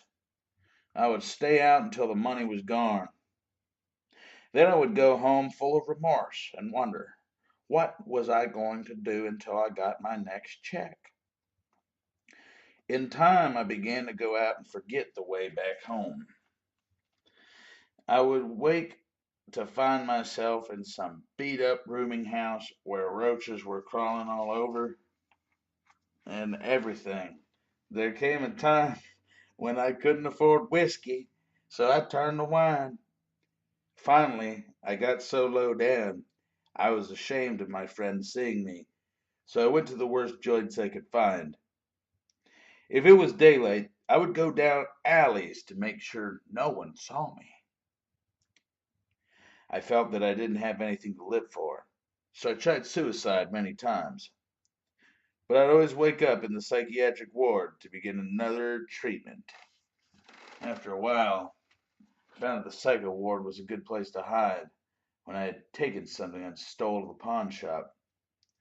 If the cops did come to the hospital, the docs would tell them I was crazy, didn't know what I was doing. But then one good doctor told me there was nothing wrong with me except drinking too much. He said if I came back again, they would send me to the state hospital. I didn't want that, so I stopped going to the psycho ward. Now I had gotten to the place where I would wake up with black eyes and not know where I'd gotten them, or wake up with a lot of money and not know where I got it. Later, I found that I went into stores and stole clothes and sold them. One morning, I woke up with $1,000. I was trying to remember where it came from when two of the biggest cops I ever saw walked in and took me to jail. It came out that I'd sold a woman a fur coat. The cops had picked her up, and she had told them she had bought it from me. I got out on bail right away, but when I went to trial, the judge gave me 30 days.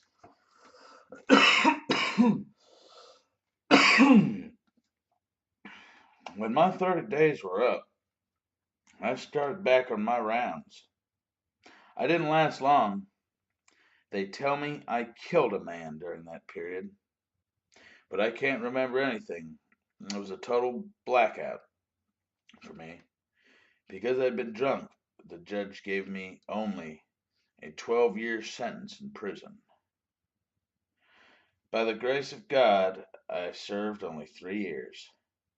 It was there that I really found out what AA was. I had rejected AA on the outside, but now it came to me in prison. Today I thank my higher power for giving me another chance at life and AA, and being able to try and help some other alcoholic. I've been home for a year and have not taken a drink in 4 years. Since I have been in AA, I have more friends than I've ever had in my life. Friends that care about me and my welfare. Friends who don't care that I'm black and that I've been in prison. All they care about is that I'm a human being and that I want to stay sober. Since I've been home, I've been able to gain the respect of my 2 sons again. The only thing that bothers me is that there are only about 5 African Americans in AA in my city. Even those don't take part in AA functions as I would like to see them do.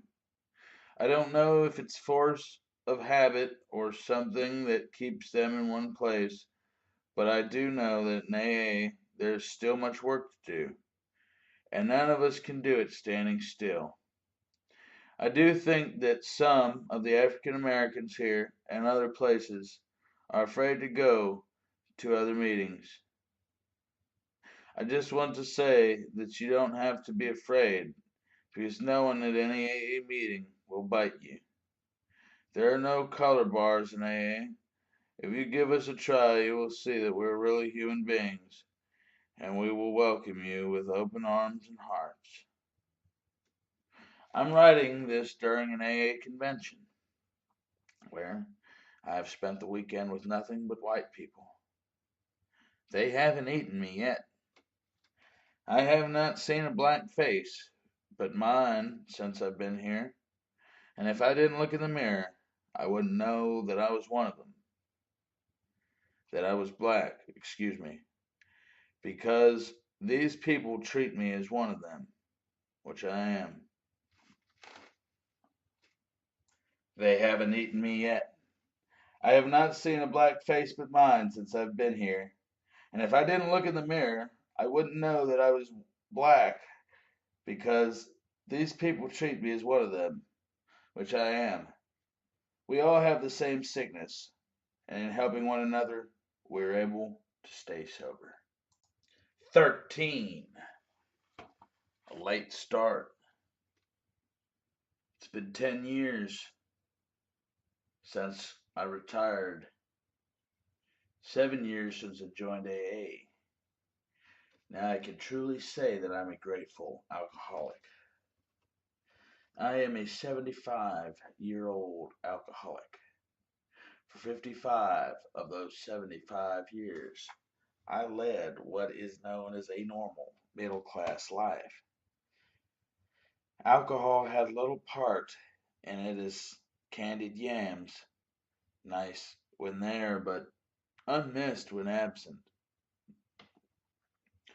The home in which I grew up included two loving parents, the older brother, a constant flow of house pets, riding horses, and friends who were welcomed. Despite our house was not strict, but not out of line with the thinking prevalent during the first quarter of the 20th century. Certainly, I don't consider that I was in any way abused. I attended private school and later a Midwestern college. When I married, had children, worked, experienced the pain of the death of my parents and of a child, moved to the pleasure of real friends and financial success. I enjoyed horseback riding, swimming, tennis, and got quiet evenings filled with children, books, and friends. What happened to me somewhere between the ages of 55 and 63? I have no idea. Was life too much? Did some gene, latent gene, suddenly take on a fierce life of its own? I don't know. What I do know is that at 65, I was crawling like a dirty maggot. I was a crawling, dirty maggot of a woman willing to tarnish all I'd worked for and desecrate every dear relationship I had. I know, too, that through a wonderful set of God-guided circumstances and people, that I was led to the only possible course of behavior that will keep me sane, sober, constructive, and happy. When I was 20, I had my first drink, and although I liked the taste, I didn't like the way it made me feel. I didn't drink again until I was in my early 30s, and though it made me seem cool and sophisticated, during these early years a couple of drinks were enough, and I often nursed one scotch on the rocks for a full evening. When I was 35, my 12-year-old son was diagnosed with an incurable cancer, and within a few months my husband demanded a divorce. For the following 5 years while my son lived, I seldom drank, and I never drank alone. Agony, fear, hurt, and exhaustion did not make me a drunk. Happiness opened that door much, much later. During my mid-40s, my interest in alcohol began to gain momentum. Although I had continued to work, I had otherwise isolated myself to care for my son and his younger sister, each of whom required a special dose of stability, love, and security. Soon after my son's death, I made a decided effort to re-enter the adult world. My debut encouraged my drinking, and was not yet obsessive, but drinking had become more and more a part of my daily life. I no longer entertained without serving cocktails, and seldom attended gatherings where liquor was not provided. I always managed to find the post-activity drinking crowd, whether it was after dog obedience training or an oil painting class. During my late 40s, it was not unusual for me to have a drink alone in the evening.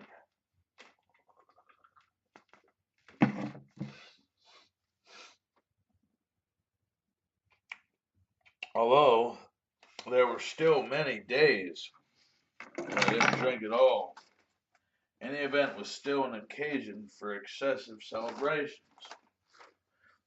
and there were increasingly frequent weekends when I drank myself to a hangover, creating high. Nevertheless, it was during this period that I received a job promotion. I was 49 when my second husband and I were married. Years before, we had dated through high school and 2 years of college, but then were separated by World War II. Each of us had married elsewhere, divorced, and 30 years later, we met by chance. We had 10 years of laughter, sharing, and wonderment, well laced with martinis and scotch on the rocks. By the time I was 60, anyone wise in the ways of alcoholism would have known I was in for big trouble.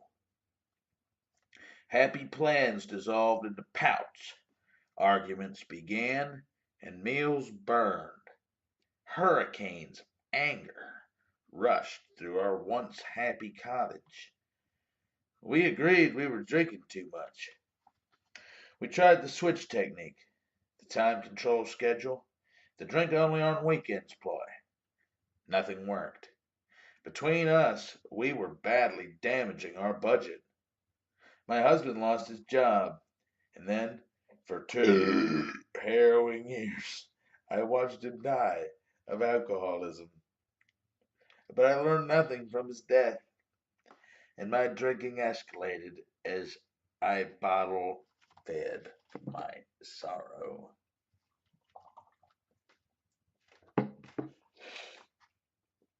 My early 60s saw me drunk every night and more frequently calling in sick or for personal leave. Life was pure and unadulterated hell. At work, I was often shaking so badly that I hesitated to give dictation because I would have to sign the letters. I made every possible excuse to meet someone for a business luncheon so that I could have a drink or two. As my alcoholism accelerated, my absenteeism increased and my productivity diminished. I bounced checks, pawned silver, mourned, and I continued drinking. Finally, on one cold winter day, I called Alcoholics Anonymous. And that evening, two ladies took me to a meeting. We had a 25-minute ride in the car, and I remember how good it was to talk about my fear and shakes, how kind they were without encouraging my self-pity. I remember being given a cup of coffee I could hardly handle, and hearing impossible promises that would materialize if I would only make the impossible commitment. I didn't want to stop. The lady suggested that I go to a woman's meeting the next night, and I did. I had a drink first, of course. And when it came to time to identify myself, I stated that my brain told me I was an alcoholic, but the rest of me didn't believe it. The next night it snowed, and I stayed home and drank. That was the end of my first try at AA. Some months later, I invited my daughter and son-in-law for dinner to celebrate her birthday. They found me sprawled across the living room floor, passed out cold. What a mournful birthday present. It took very little persuasion to convince me to go into the detoxification program at the local hospital. I knew I was in trouble. I was ashamed and heartbroken that I had caused such hurt. Several days in detox and 8 weeks of really good help from a psychologist, and I was dry, sober, and ready to face the world again. The doctor strongly suggested that I participate in the local AA program, but I would have none of it. I was cured. I needed no further help.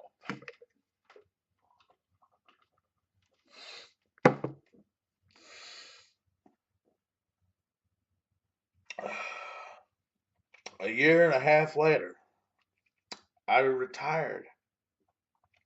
I was enjoying my new freedom and gave myself permission to have a drink only when I was dining out. That worked so well that I made a new rule. I could have a cocktail before dinner and an after dinner drink. Then I made a rule that said I could serve alcohol to my friends in that home. That, of course, is the rule that sent me spinning right back down into fearful drunkenness. I was worse than before. My self imposed hell was in my own home, unbathed, in the same night clothes, day after day, afraid of the phone, the doorbell, and the darkness. If the clock said 6, I wouldn't know whether it was morning or evening.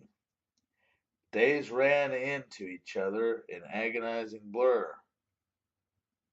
I crawled into bed, drank when I came to, and sat shivering in fear of some unknown tragedy I thought was about to descend upon me. I remember wailing because I couldn't make coffee, sitting curled in a corner trying to sort out how I could commit suicide without making a mess.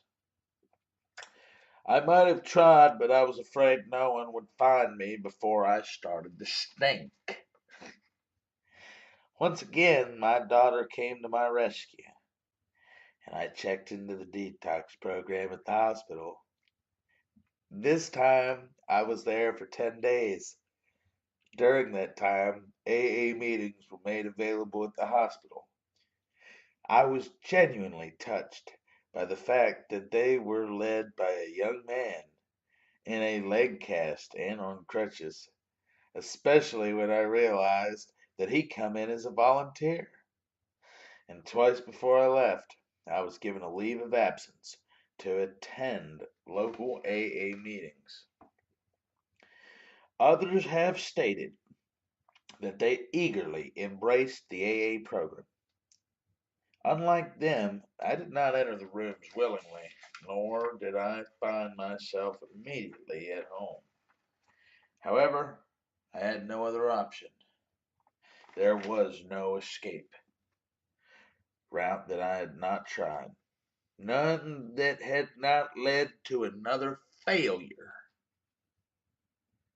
I was 69 years old. I had neither time for nor health to waste. For 6 months, I didn't drink, attended meetings, and sometimes read the big book. I went to meetings exactly on time, sat quietly, and left as soon as the meeting closed. In no way was I part of the group. I was not impressed by the sayings, and I really didn't believe the messages I heard. Then one day I was called on to share. I proceeded to explode. I announced that in no way was I a grateful alcoholic, that I hated my condition, and that I did not enjoy the meetings, and that I did not leave the meetings refreshed. I neither found ease nor growth in the fellowship. My healing began with the arrogance of that statement. One of the women came to me after the meeting and told me I was about to go out. She offered to help me find a sponsor and led me to exactly the person I needed. This lady had 19 years of sobriety and even more, a wealth of experience. in helping and guiding alcoholics through the steps of AA. By no means do I intend to imply that I leaped with pleasure into the program. I stalled and resented and refused to accept each step as it came up. I felt challenged by each new concept and resentful toward my sponsor, who seemed intent on reducing me to abject stupidity. It was years before I realized that I resented the changes to the program as to make, not my sponsor. With the patience of unconditional love, she led me to acknowledge that I was powerless over my alcohol, that the others before me had conquered their illness, and that there had to be some source of help higher than any one of us, and that together we were a well of strength on which any one of us could draw. From that point, it was not hard to venture into the realization that a power greater than any one of us existed, and with that understanding, I found direction to my own spirit special higher power. On that spiritual foundation, I began to build a new life. The third step was the most difficult for me, but having completed it, I found that I could face or untangle the other steps if and when I could remember to relax, trust the program, and implement the step rather than fight it. Accepting my higher power did not fully change my attitude of resistance. It just made me yielding to instruction for a more rational and acceptable mode of behavior. For each step, I still had to go through the process of recognizing that I had no control over my drinking. I had to understand that the steps of Alcoholics Anonymous had helped others and could help me. I had to realize that if I want sobriety, I had better do the steps, whether I liked them or not. Every time I ran into trouble, I ultimately found that I was resisting the change. My mentor had to remind me that AA is not just a project. AA offers me an opportunity to improve the quality of my life. I came to recognize that there is always a deeper and wider experience waiting for me. During early in my growth, I remember thanking my sponsor for the hours and hours she had given me. She said, "Don't you think that you will do the same for someone else one day?" I replied, "I will never be responsible to or for anyone else ever again." That refusal to make any kind of repayment to the program delayed my offering to be of service in any capacity, and consequently delayed my maturing process.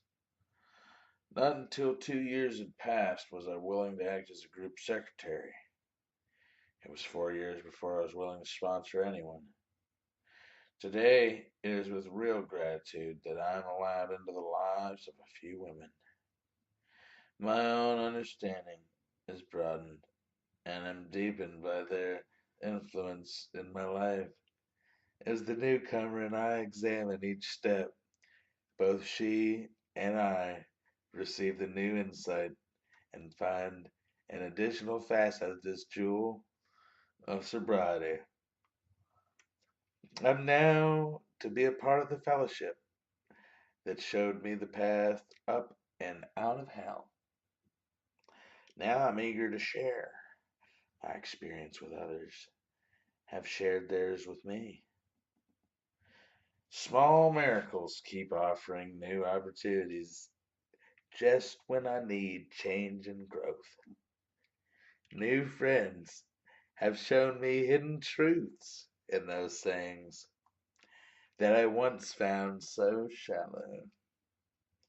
The lessons of tolerance and acceptance have taught me to look beyond exterior appearances to find the help and wisdom so often lurking beneath the surface. All my sobriety and growth, mentally, emotionally, and spiritually, are dependent upon my willingness to listen, understand, and change. During my 5th year as a part of my annual personal inventory, I realized that I had not succeeded in developing a spiritual depth in my program.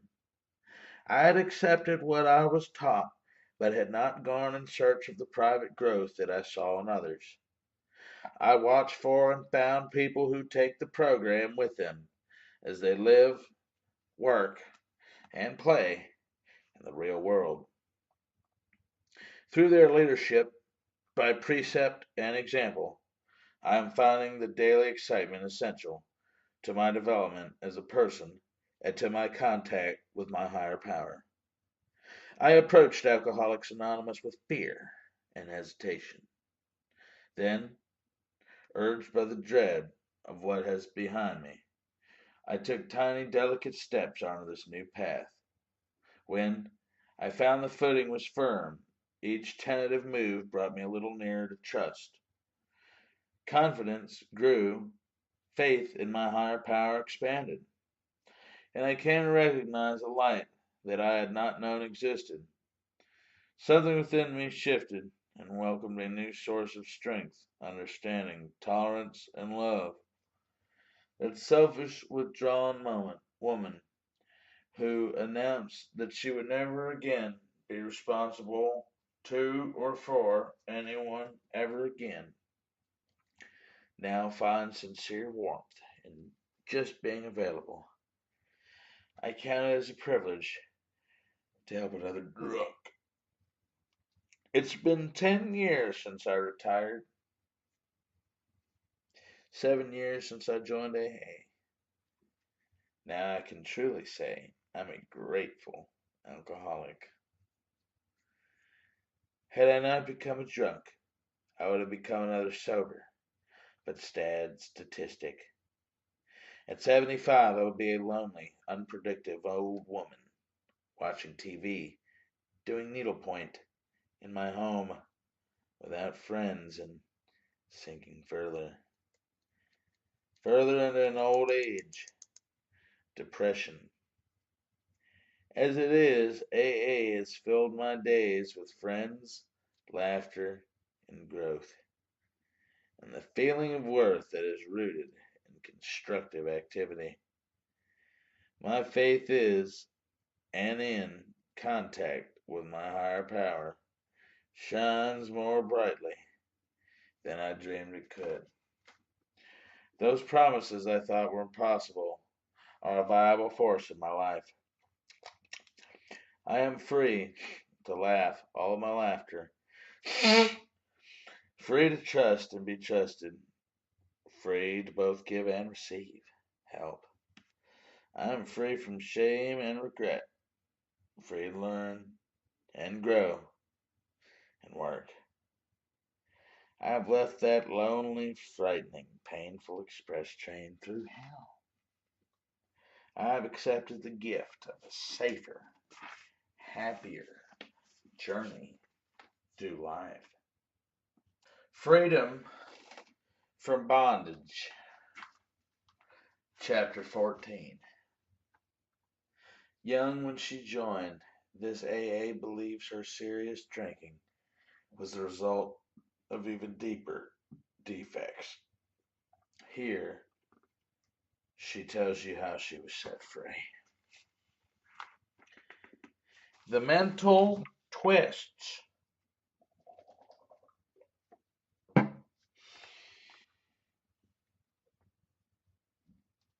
That had led up to my drinking began many years before I ever took a drink. for I am one of those whose history proves conclusively that my drinking was a symptom of a deeper trouble.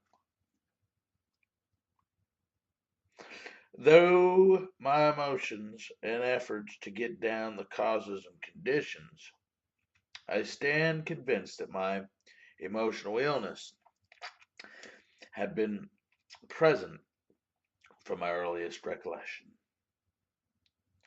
I never did react normally to any emotional situation.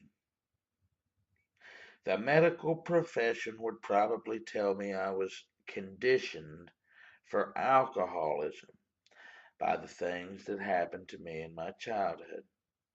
And I am sure they would be right as far as they go. But AA has taught me I am the result of the way I reacted to what happened to me as a child. What is much more important to me, AA has taught me that through this simple program, I may experience a change in this reaction pattern that will indeed allow me to match calamity with serenity. I am an only child, and when I was 7 years old, my parents separated very abruptly, with no explanation at all. I was taken from my home in Florida to my grandparents' home in the Midwest. My mother went to work in a nearby city, and father, being an alcoholic, simply went.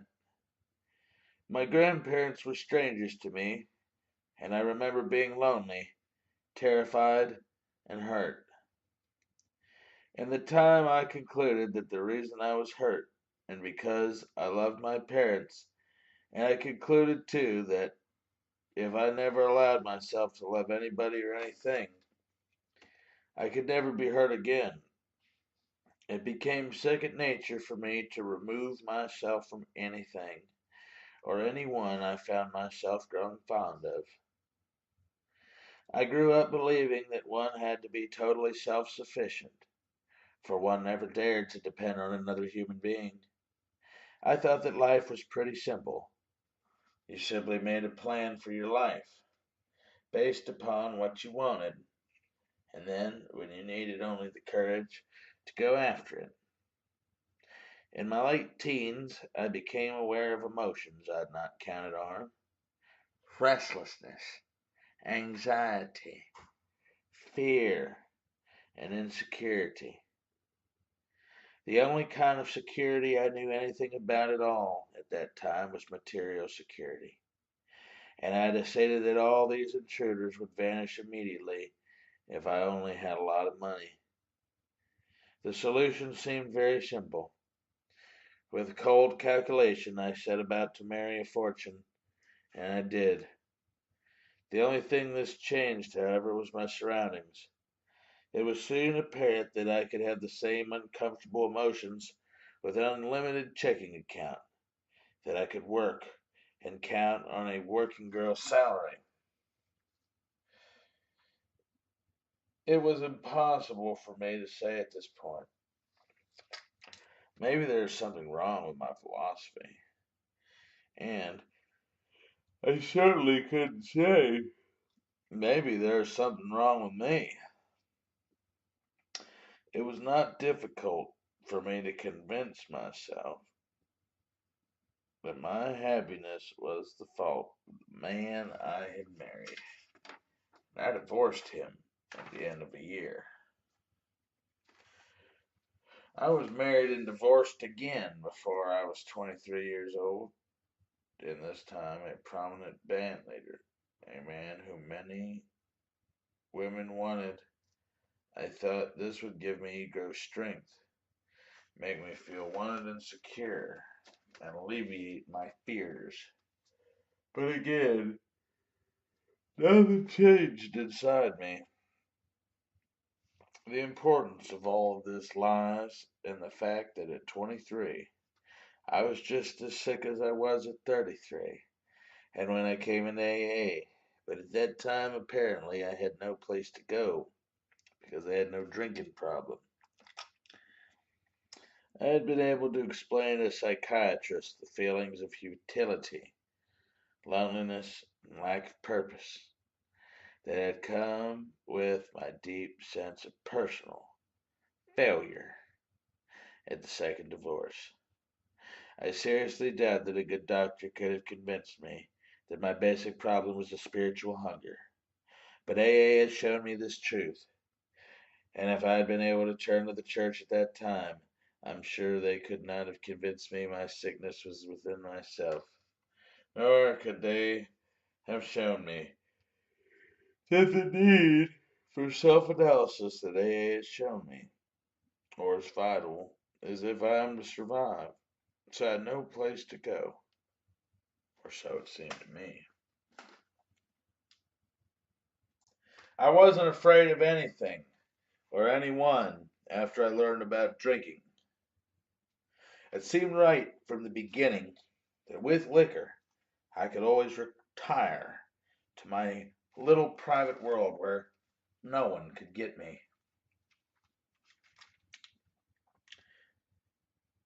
It seems only fitting that when I did finally fall in love, it was with an alcoholic. And for the next 10 years, I progressed as rapidly as humanly possible into what I believed was hopeless alcoholism. During this time, our country was at war. My husband was soon in uniform and among the first to go overseas. My reaction to this was identical in many respects to my reaction to my parents leaving me when I was 7. Apparently, I'd grown physically at the customary rate of speed, and I'd acquired an average amount of intellectual training in the intervening years. But there had been no emotional maturity at all. I realize now that this phase of my development, which had been arrested by my obsession with self and my egocentricity, had reached such proportions that adjustment to anything outside my personal control was impossible for me. I was immersed in self-pity and resentment. The only people who would support this attitude, or who I felt understood me at all, were the people I met in the bars, and ones who drank as much as I did.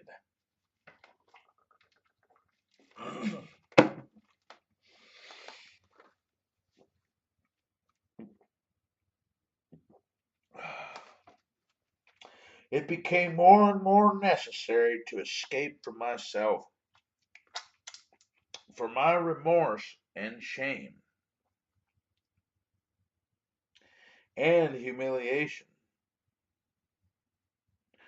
when I was sober were almost unbearable. The only way existence was possible was through rationalizing every sober moment and drinking myself into complete oblivion as often as I could. My husband eventually returned, but it was not long until we realized we could not continue our marriage. By this time, I was such a past master at kidding myself that I had convinced myself I had sat out a war and waited for this man to come home. And as my resentment and self-pity grew, so did my alcohol problem. The last 3 years of my drinking, I drank on the job. The amount of willpower exercised to control my drinking during working hours diverted into a constructive channel would have made me president, and the thing that made the willpower possible was the knowledge that soon as my day was finished, I could drink myself into oblivion. Inside, though, I was scared to death, for I knew the time was coming and it couldn't be too remote when I would be unable to hold the job. Maybe I wouldn't be able to hold any job. Maybe, and this was my greatest fear, that I wouldn't care whether I had a job or not. I knew it wouldn't make any difference in the world where I started. The inevitable end would be Skid Row. The only reality I was able to face had been forced upon me by its very repetition. I had to drink, and I didn't know there was anything in the world that could be done about it. About this time, I met a man who had 3 motherless children. It seemed that might be a solution to my problem. I never had a child, and this has been a satisfactory excuse many times for my drinking. It seemed logical to me that if I married this man and took the responsibility for these children, that they would keep me sober. So I married again. This caused a comment from one of my AA friends when I told my story of coming into the program, for I had always been interested in mankind. I was just taking them one man at a time. The children kept me sober for darn near 3 weeks, and it went on, please God. My last drunk. I've heard it said many times in AA, there is just one good drunk in an alcoholic's life, and that's the one that brings us into AA. And I believe it. I was drunk for 60 days around the clock, and it was my intention, literally, to drink myself to death.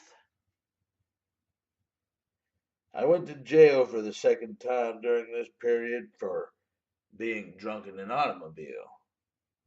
I was the only person I'd ever known personally who had ever been in jail, and I guess it is the most significant that the second time was less humiliating than the first one. Finally, in desperation, my family appealed to a doctor for advice, and he suggested AA.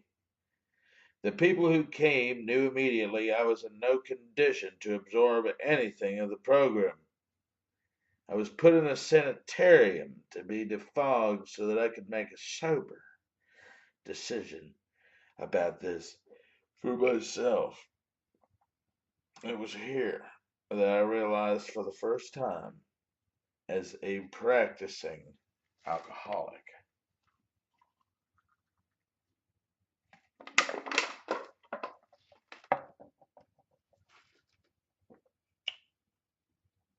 I had no rights.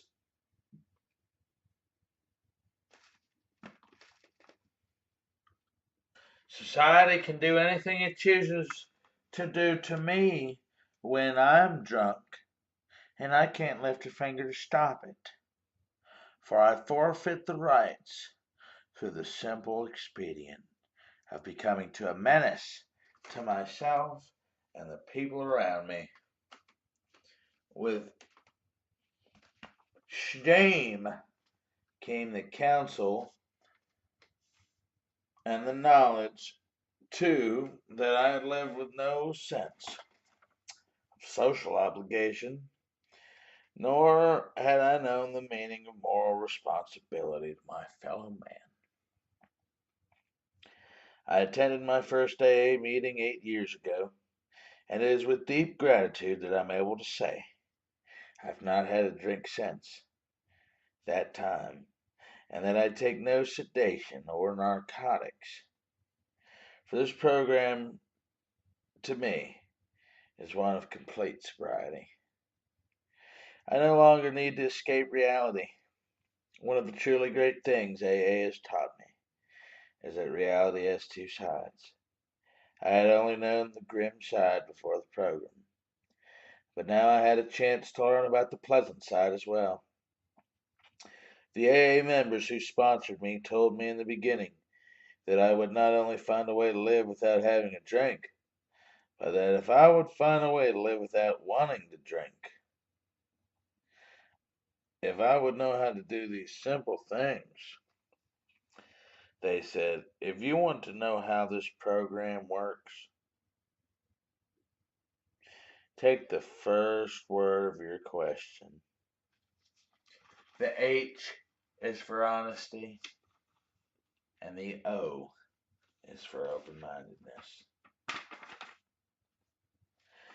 And the W is for willingness. These our big book calls the essentials of recovery.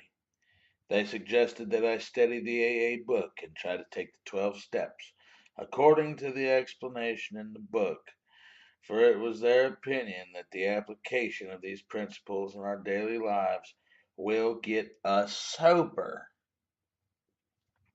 and keep us sober. I believe this. And I believe, too, that it is equally impossible to practice these principles to the best of our abilities a day at a time and still drink, for I don't think the two things are compatible. I had no problem admitting I was powerless over alcohol, and I certainly agreed that my life had become unmanageable.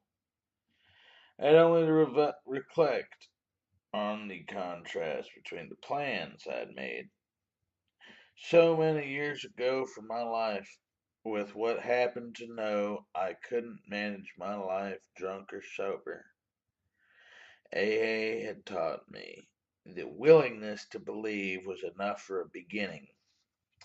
It was true in my case, nor could I quarrel with restore us to sanity, for my actions, drunk or sober, before AA, were not those of a sane person. My desire to be honest with myself made it necessary for me to realize that my thinking was irrational. It had to be, or I could not have justified my erratic behavior as I did.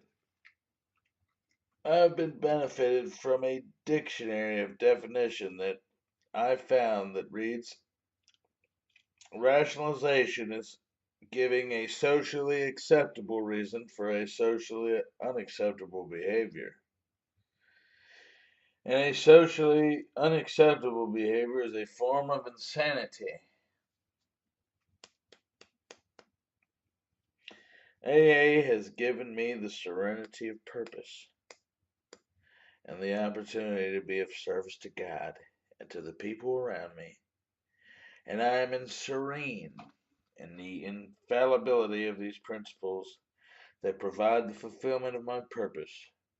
AA has taught me that I will have peace of mind in exact proportion to the peace of mind that I bring to the lives of other people. And it has taught me the true meaning of the admonition, happy are ye who know these things and do them. For the only problems I have now are those I create when I will break out in a rash.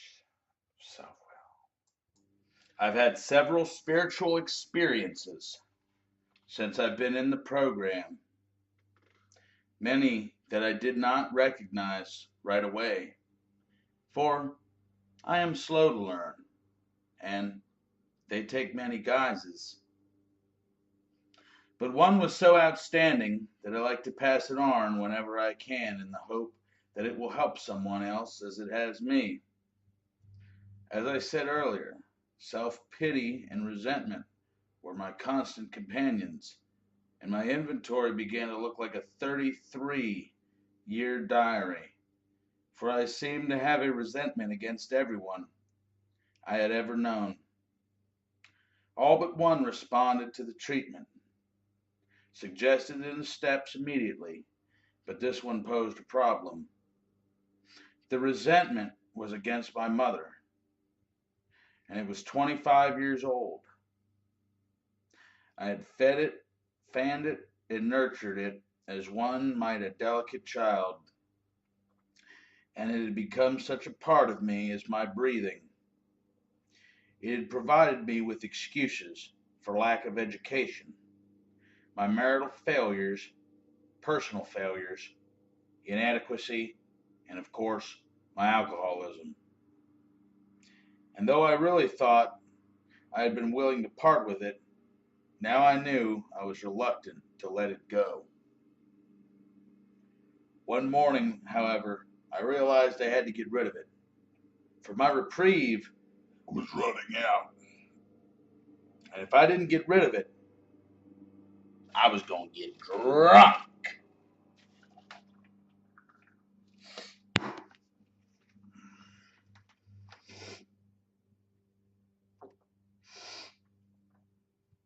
And I didn't want to get drunk no more.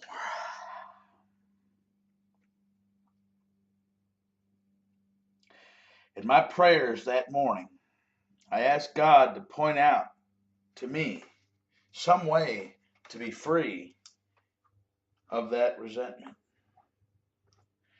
During the day, a friend of mine brought me some magazines to take to a hospital group I was interested in. I looked through them. A banner across one featured an article by a prominent clergyman in which I caught the word resentment. He said, in effect, if you have a resentment you want to be free of, if you will pray for the person or the thing that you resent, you will be free. If you will ask in prayer for everything you want, for yourself to be given to them, you will be free. Ask for their health, their prosperity, their happiness, and you will be free. Even when you don't really want it for them, and in your prayers are only words and you don't mean it, go ahead. Do it anyway. Do it every day for 2 weeks, and you will find you have come to mean it and to want it for them. And you will realize that where you used to feel bitterness and resentment and hatred, you now feel compassionate, understanding, and love. It worked for me then, and it has worked for me many times since. And it will work every day I am willing to work it. Sometimes I have to ask first for the willingness. But it too always comes. And because it works for me, it will work for all of us. As another great man says, the only real freedom a human being can ever know is doing what you ought to do because you want to do it. This great experience has released me from the bondage of hatred and replaced it with love. Is really just another affirmation of truth I know. I get everything I need in Alcoholics Anonymous, and everything I need I get. And I get what I need.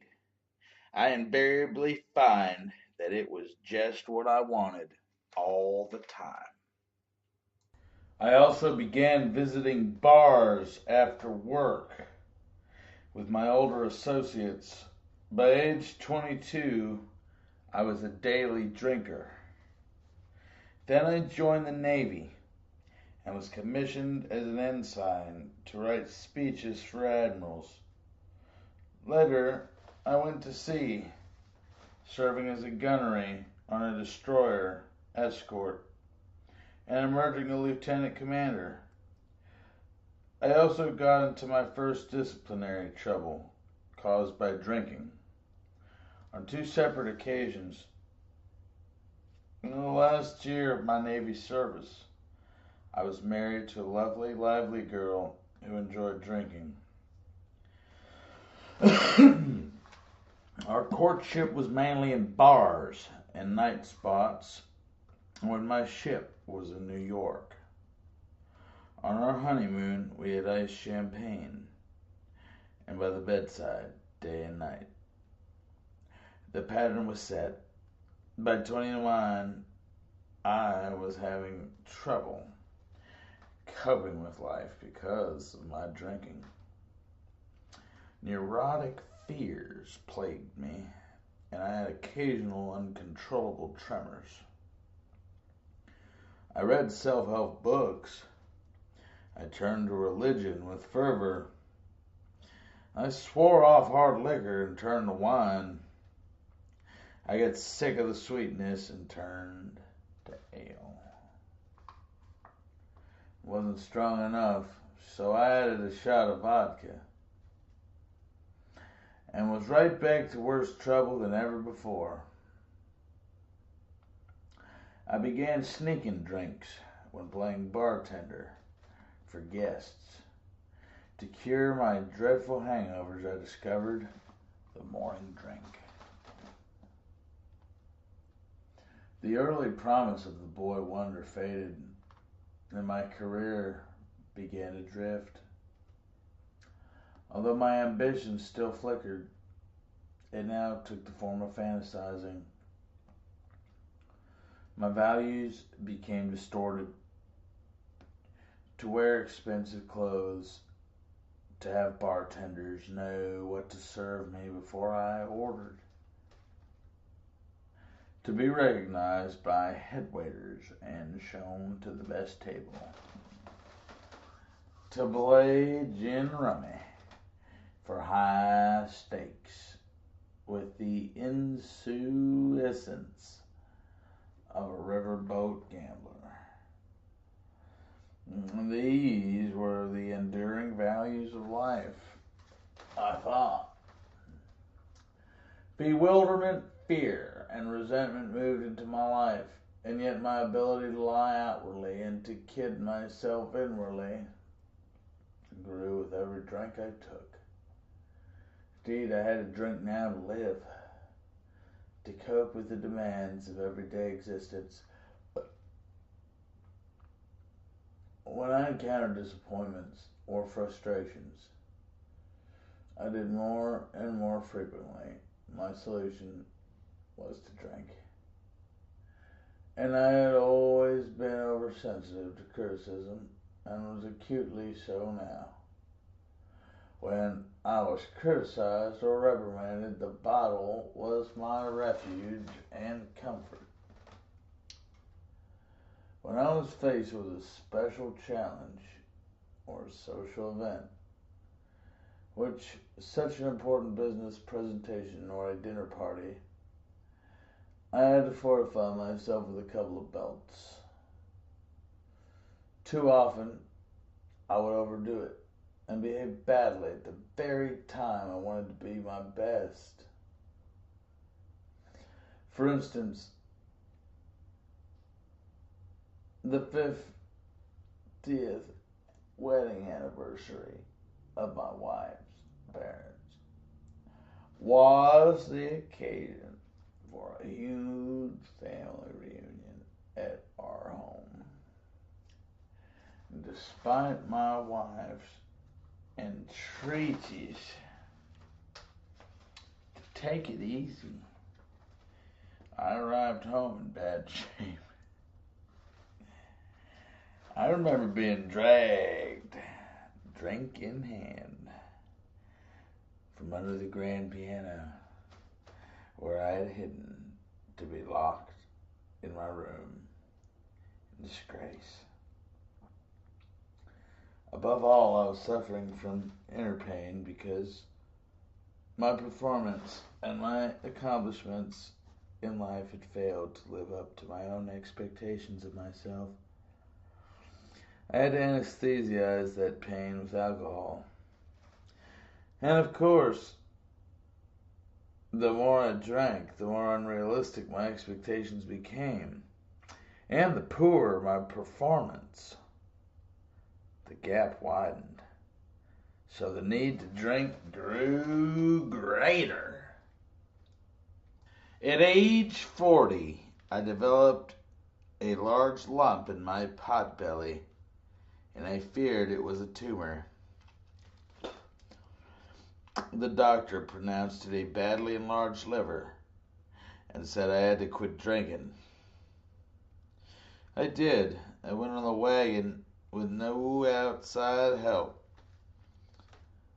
and with no real difficulty except that I didn't enjoy life without drinking. I had to cope with the demands of everyday living without my comforter, my anesthetic, my crutch, and I didn't like it. So when my liver had recovered after 10 months, I resumed drinking. At first, just one drink on occasion. Then, the drinks became more frequent, but were carefully spaced out. Soon my drinking was as bad as ever. All day long. Every day. But I was trying frantically to control it. And it had gone underground now. Everyone knew I shouldn't be drinking. Instead of drinking in fancy bars and clubs, I had to carry a bottle of vodka in my briefcase, dug into public toilets, and gulp from the bottle, trembling, in order to keep from falling apart.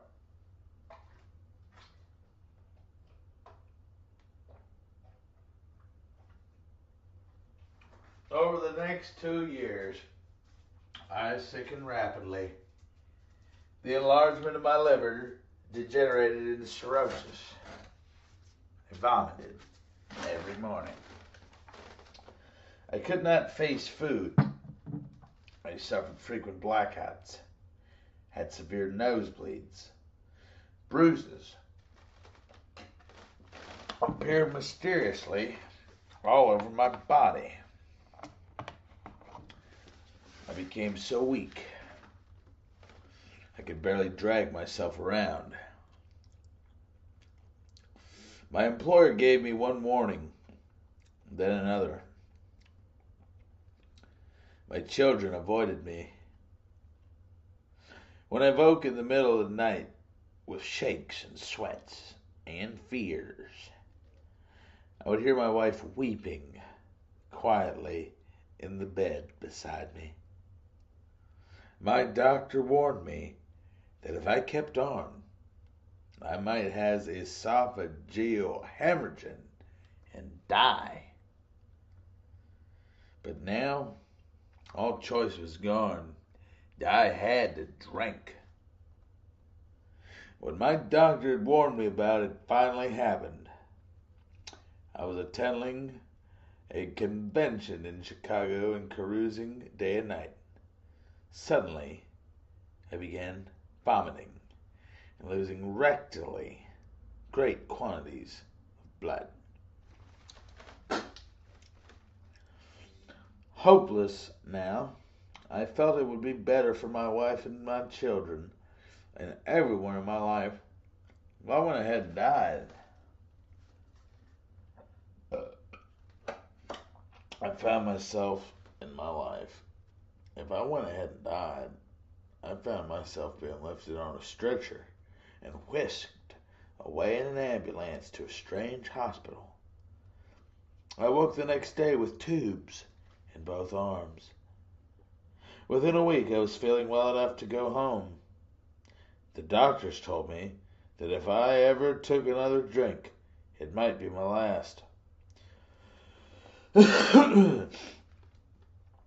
thought I had learned my lesson, but my thinking was still confused, and I was still unable to deal with the everyday living without help.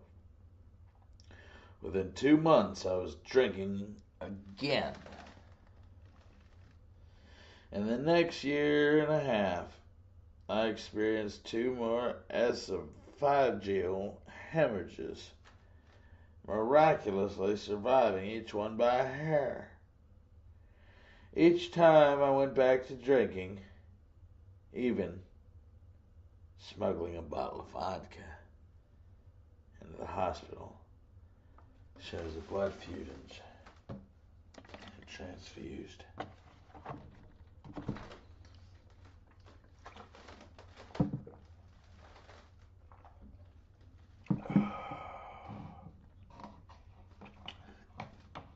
My doctor finally declared he could no longer be responsible for me and sent me to the psychiatrist, who practiced in the name of the suite of offices he happened to be, by the grace of God, Dr. Harry Tiebout. The psychiatrist who probably knew more about alcohol than any other in the world.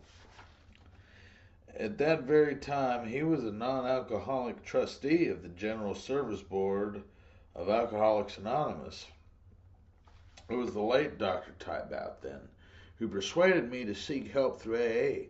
I acquired a sponsor and began attending meetings, but continued not to drink. To drink. Within a few days, I found myself drying out on the drunk farm.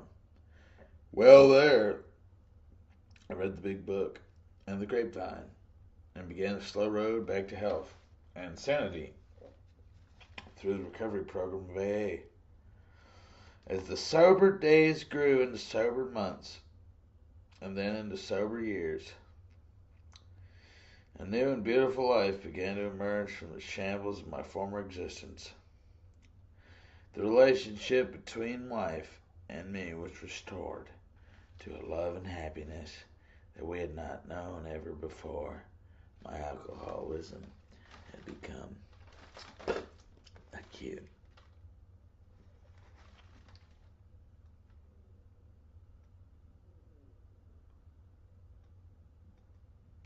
She no longer weeps in the night. As our children grew up, I was able to be a father to them when they most needed one. My company advanced me rapidly once my reliability was established again. Regaining my health, I became an avid jogger, sailor, and skier. All these things and many, many more AA give me. But above all, it taught me how to handle sobriety. I've never learned how to relate to people before AA. I could never do that comfortably without alcohol. I've learned to deal with disappointments and problems that would have once set me straight to the bottom. I once came to realize that the name of the game is not so much to stop drinking as to stay sober. Alcoholics can stop drinking in many places, in many ways, but Alcoholics Anonymous offers us a way to stay sober. God willing, we members of AA may never again have to deal with drinking, but we have to deal with sobriety every day. How do we do it? By learning through practicing the 12 steps and through sharing at meetings how to cope with the problems that we look to booze to solve. Back in our drinking days, for example, we are told in AA we cannot afford resentments and self-pity, so we learn to avoid these festering mental attitudes. Similar, we get rid of ourselves of guilt, remorse, and we clean out the garbage from our minds through the fourth and fifth steps of the recovery program. We learn how to level out the emotional swings that got us into trouble when we were up and when we were down. We were taught to differentiate between our wants, which are never satisfied, and our needs, which are always provided for. We cast off the burdens of the past and the anxieties of the future as we begin to live in the present, one day at a time. We are granted the serenity to accept the things we cannot change, and thus lose our quickness to anger and our sensitivity to criticism. Above all, we reject fantasizing and accept reality. The more I drank, the more I fantasized everything. I imagined getting even for hurts and rejections in my mind's eye. I played and replayed scenes in which I stood and was plucked magically from the bar from whence I barely stood, nursing a drink, and was instantly exalted to some position of power and prestige. I lived in a dream world. AA led me gently from this fantasizing to embrace reality with open arms, and I found it beautiful, for at last I was at peace with myself and with God.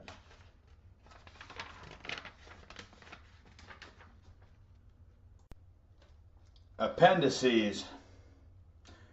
1. The AA tradition.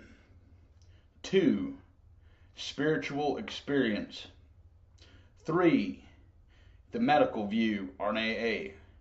4. The Lasker Award. 5. The religious view on AA. 6.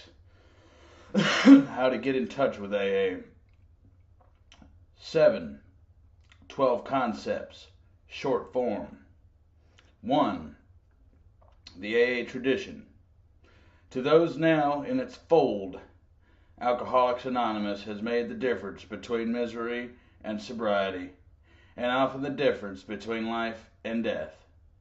AA can, of course, mean just as much to uncounted alcoholics not yet reached.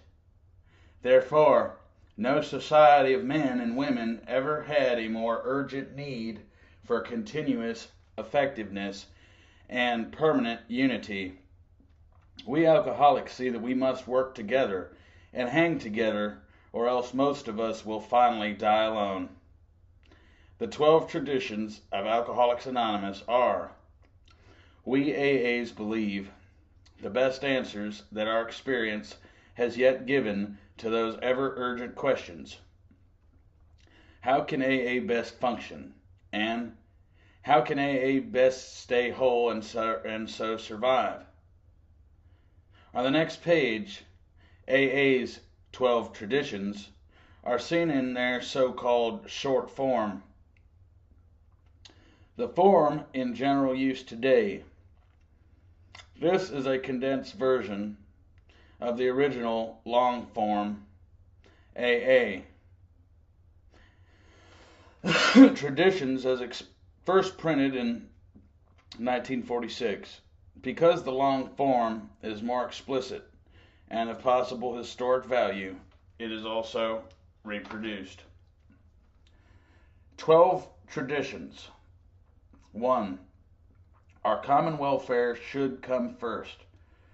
Personal recovery depends on AA unity. 2. For our group purpose, there is but one ultimate authority, a loving God as he may express himself in our group conscience. Our leaders are but trusted servants. They do not govern. 3. The only requirement for AA membership is a desire to stop drinking. 4. Each group should be autonomous, except in matters affecting other groups or AA as a whole. 5. Each group has but one primary purpose: to carry its message to the alcoholic who still suffers. 6.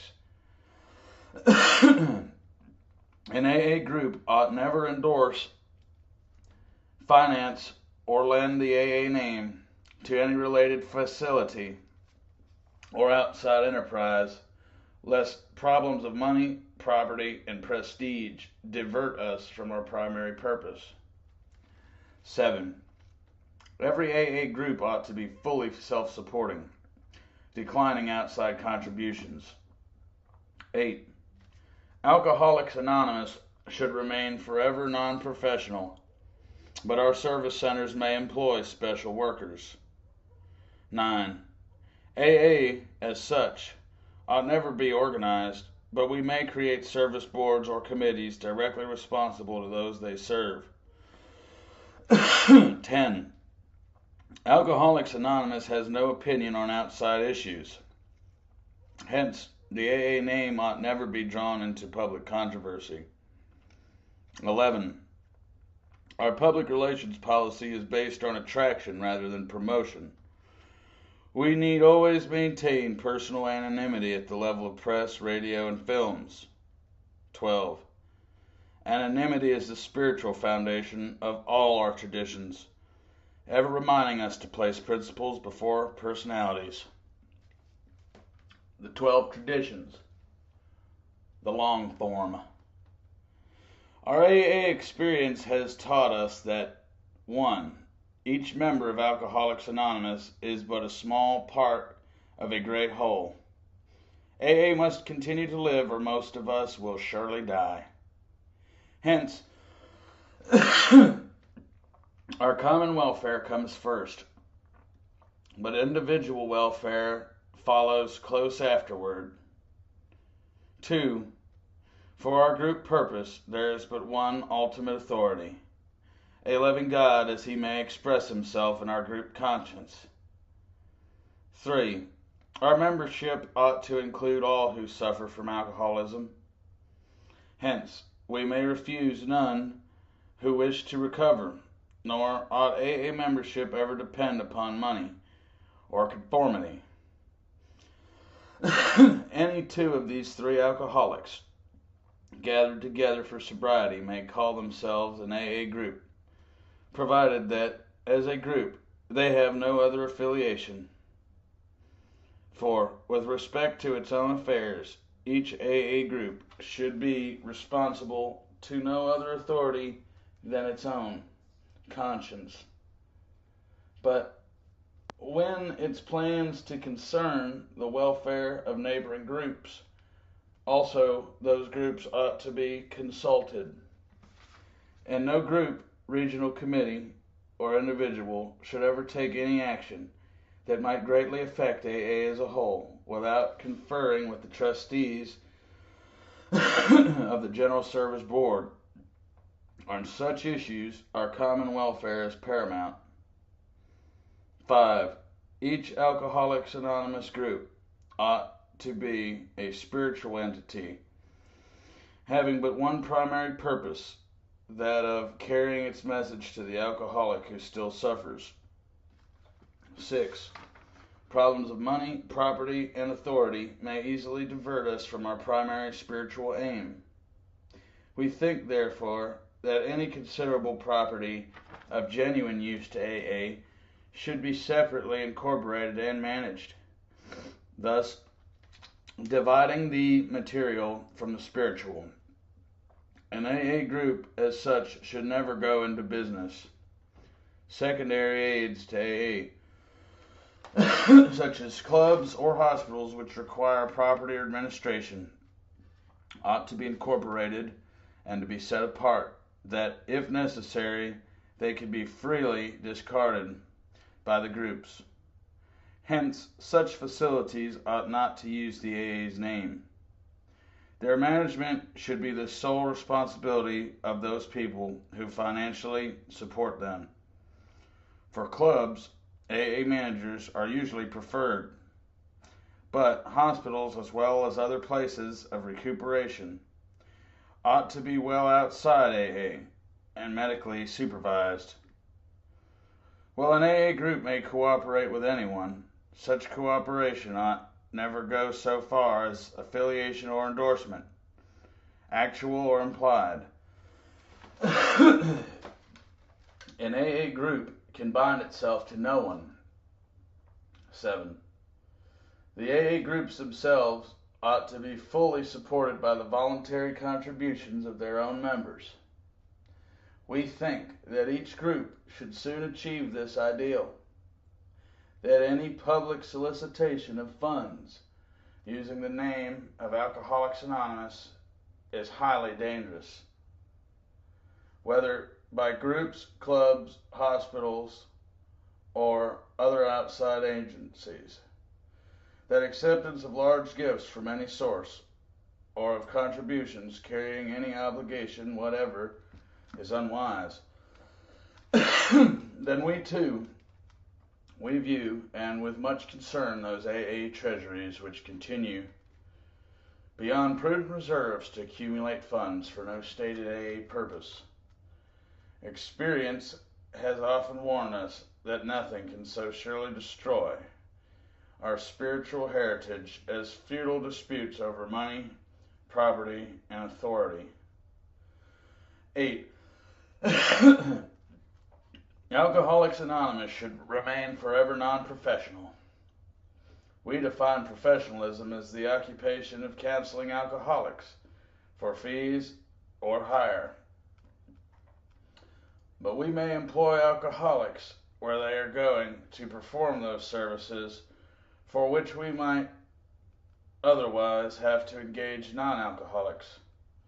Such special services may be well recompensed, but our usual AA 12-step work is never to be paid for. 9. Each AA group needs the least possible organization. Rotating leadership is the best.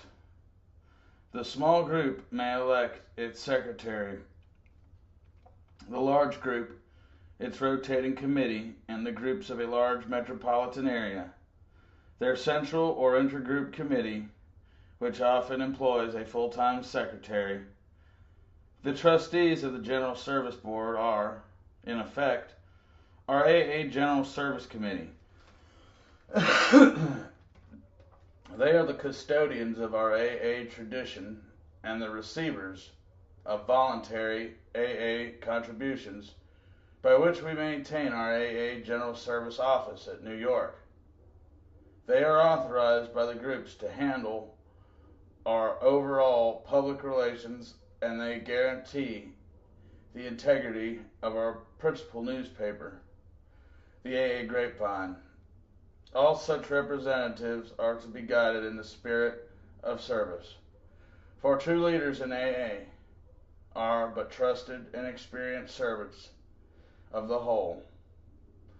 They derive no real authority from their titles. They do not govern. Universal respect is the key to their usefulness. 10. No AA group or member should ever, in such a way as to implicate AA, express any opinion on outside controversial issues, particularly those of politics, alcohol reform, or sectarian religion. The Alcoholics Anonymous groups oppose no one. Concerning such matters, they can express no views whatsoever. 11. Our relations with the general public should be characterized by personal anonymity. We think AA ought to avoid sensational advertising. Our names and pictures as AA members ought not to be broadcast, filmed, or publicly printed. of our public relations should be guided by the principle of attraction rather than promotion. There is never need to praise ourselves. We feel it better to let our friends recommend us. 12. And finally, we of Alcoholics Anonymous believe that the principle of anonymity has an immense spiritual significance. It reminds us that we are to place principles before personalities, though we are actually to practice a genuine humility. This to the end that our great blessings may never spoil us, that he shall forever live in thankful contemplation of him who presides over all. 2. Spiritual experience. The terms spiritual experience and spiritual awakening are used many times in this book, which, upon careful reading, shows that the personality change from sufficient to bring about recovery from alcoholism has manifested itself among us in many different forms. Yet it is true that our first printing gave many readers the impression that these personality changes or religious experiences must be in the nature of sudden and spectacular upheavals. Happily for everyone, this conclusion is erroneous. In the first few chapters of a number of sudden revolutionary changes are described. Though it was not our intention to create such an impression, many alcoholics have nevertheless concluded that in order to recover they must acquire an immediate and overwhelming God consciousness, followed at once by a vast change in feeling and outlook. Among our rapidly growing membership of thousands of alcoholics, such transformations, though frequent, are by no means the rule. Most of our experiences are what the psychologist William James calls the educational variety, because they develop slowly over a period of time. Quite often, friends of the newcomer are aware of the difference long before he is in himself. He finally realizes that he has undergone a profound alteration in his reaction to life. That such a change could hardly have been brought about by himself alone. What often takes place in a few months could seldom have been accomplished by years of self-discipline. With few exceptions, our members have found that they have tapped an unsuspected inner resource, which they presently identify with their own conception of a power greater than themselves. Most of us think this awareness of a power greater than ourselves is the essence of a spiritual experience. Our more religious members call it God consciousness. Most emphatically, we wish to say that any alcoholic capable of honestly facing his problems in the light of our experience can recover, provided he does not close his mind to all spiritual concepts. He can only be defeated by an attitude of intolerance or belligerent denial. We find that no one need have difficulty with the spirituality of the program. Willingness, honesty, and open-mindedness are the essentials of recovery. But these are indispensable. There is a principle which is a bar against all information, which is proof against all arguments, and which cannot fail to keep a man in everlasting ignorance. That principle is contempt prior to investigation. Herbert Spencer. 3. The medical view on AA. Since Dr. Silkworth's first endorsement of Alcoholics Anonymous, Medical societies and physicians throughout the world have set their approval upon us. Following are excerpts from the comments of doctors present at the annual meeting of the Medical Society of the State of New York, where a paper on AA was read. Dr. Foster Kennedy, neurologist. This organization of Alcoholics Anonymous calls on two of the greatest reservoirs of power known to man: religion and that instinct for association with one's fellows, the herd instinct. I think our profession must take appreciative cognizance of this great therapeutic weapon. If we do not do so, we shall stand convicted of emotional sterility and of having lost the faith that moves mountains, without which medicine can do little. Dr. G. Kirby Collier, psychiatrist. I have felt that AA is a group unto themselves, and their best results can be had under their own guidance.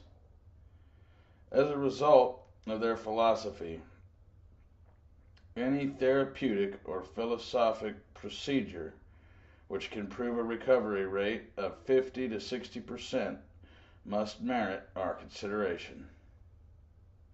Dr. Harry M. Tybout, psychiatrist. As a psychiatrist, I have thought a great deal about the relationship of my specialty to AA. I have come to the conclusion that our particular function can very often lie in preparing for the way for the patient to accept any sort of treatment or outside help. I now conceive the psychiatrist's job to be the task of breaking down the patient's inner resistance so that that which is inside of him will flower, as under the activity of the AA program. Dr. W. W. Bauer, broadcasting under the auspices of the American Medical Association in 1946, over the NBC network, said, in part, Alcoholics Anonymous are no crusaders, not a temperance society. They know that they must never drink. They help others with similar problems. In this atmosphere, the alcoholic often overcomes his excessive concentration upon himself. Learning to depend upon a higher power and absorb himself in his work with other alcoholics, he remains sober day by day. The days add up into weeks, the weeks into months and years.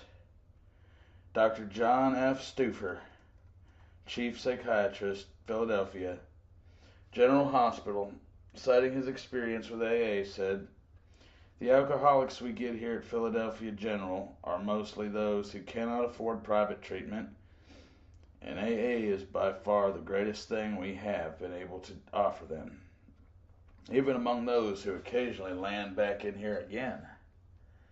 We observe a profound change in personality. You would hardly recognize them. The American Psychiatric Association requested in 1949 that a paper be prepared by one of the older members of Alcoholics Anonymous to be read at the association's annual meeting of that year. This was done, and the paper was printed in the American Journal of Psychiatry for November 1949. This address is now available in pamphlet form at nominal cost through most AA groups or from Box 459, Grand Central Station, New York, New York, 10163, under the title 3 Talks to Medical Societies by Bill W., formerly called Bill on Alcoholism, and earlier Alcoholism the Illness. 4. The Lasker Award. In 1951, the Lasker Award was given Alcoholics Anonymous. The citation reads in part as follows. The American Public Health Association presents a Lasker Group Award for 1951 to Alcoholics Anonymous in recognition of its unique and highly successful approach to that age-old public health and social problem, alcoholism. In emphasizing alcoholism as an illness, the social stigma associated with this condition is being blotted out.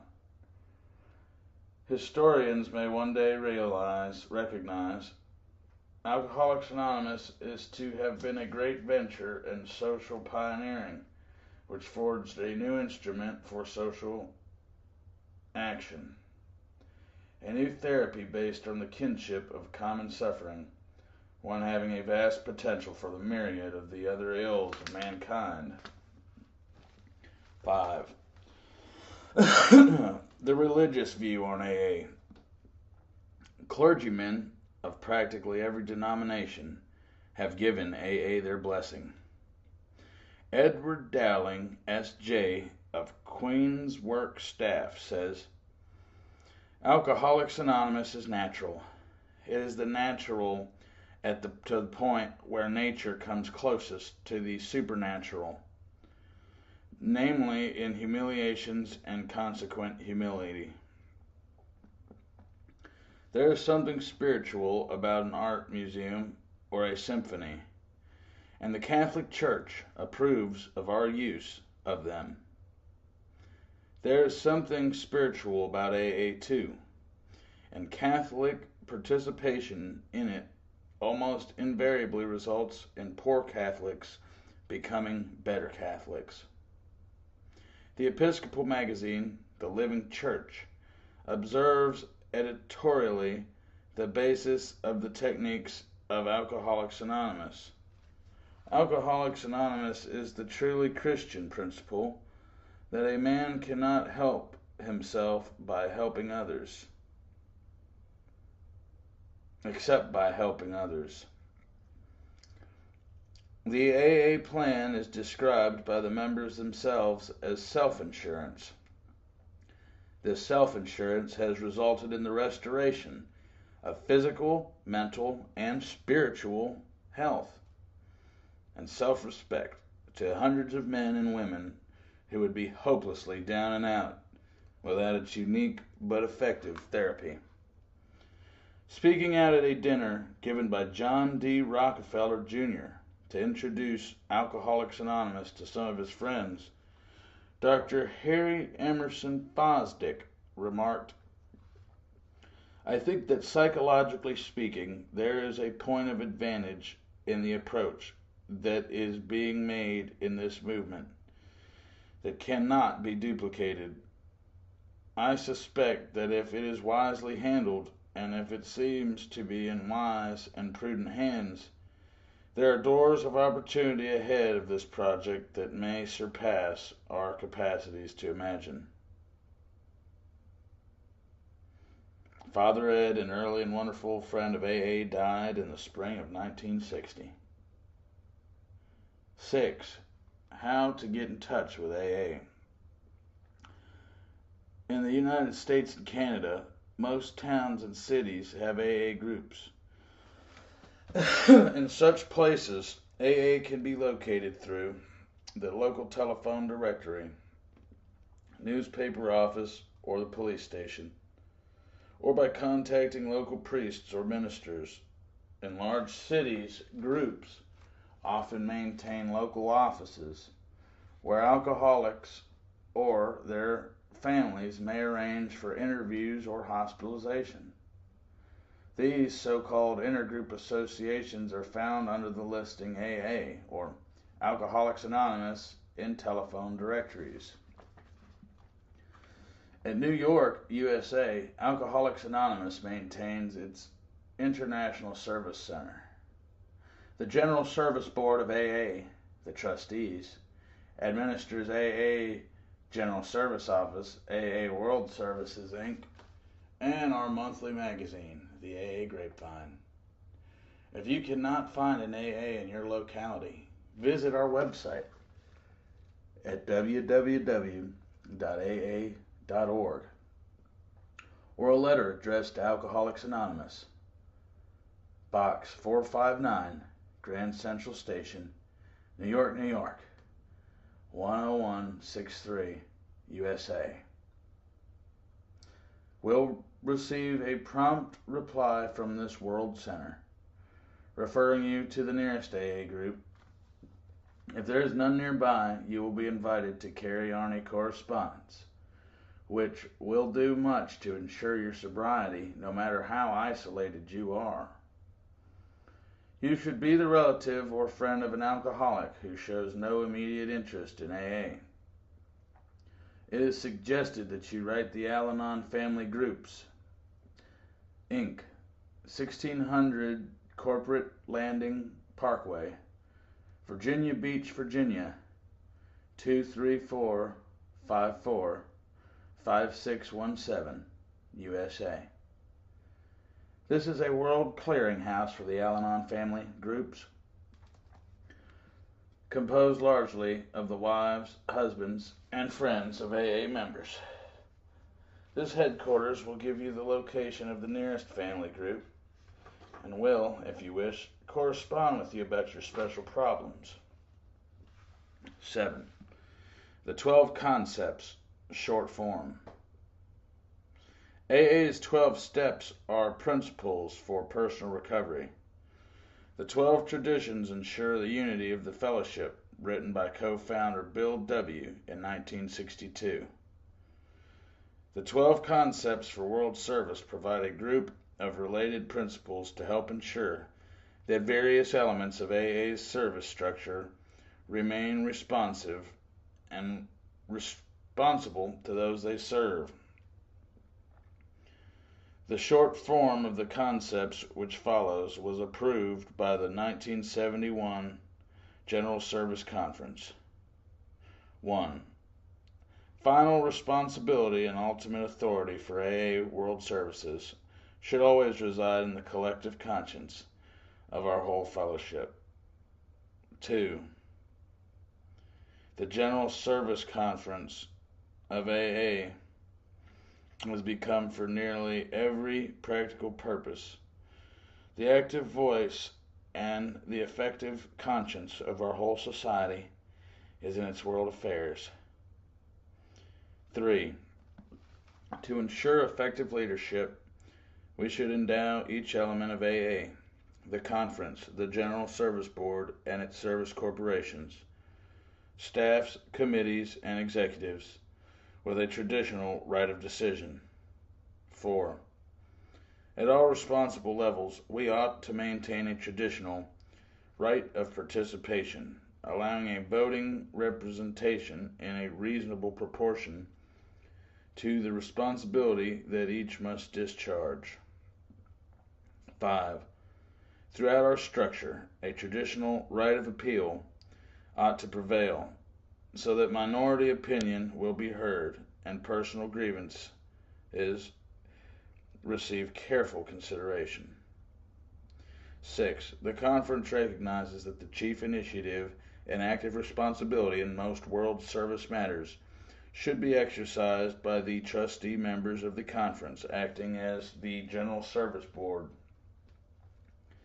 7. The charter and bylaws of the General Service Board are legal instruments, empowering the trustees to manage, and conduct world service affairs. The conference charter is not a legal document.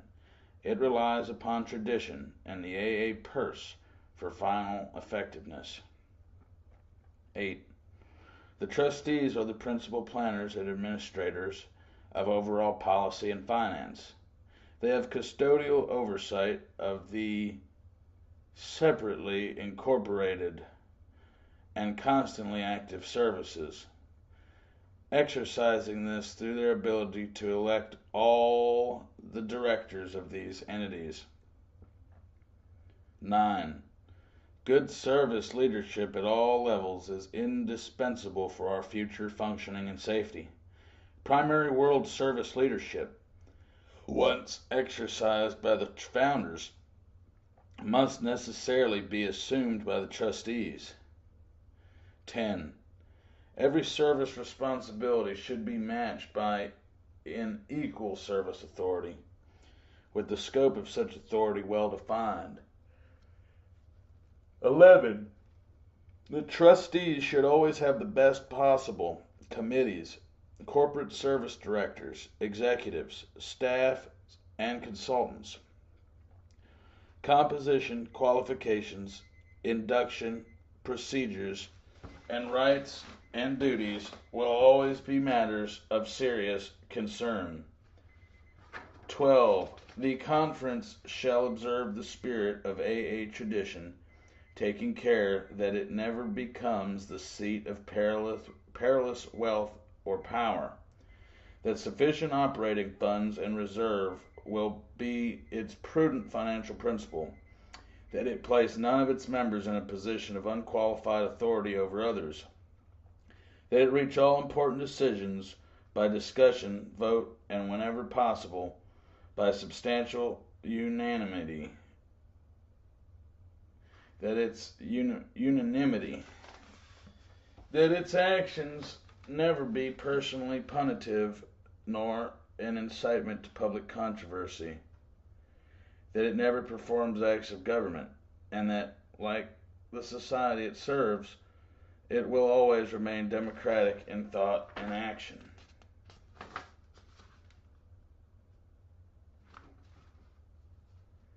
AA literature, AA publications, a complete order of forms available from General Service Office of Alcoholics Anonymous, P.O. Box 458, Grand Central Station, New York, New York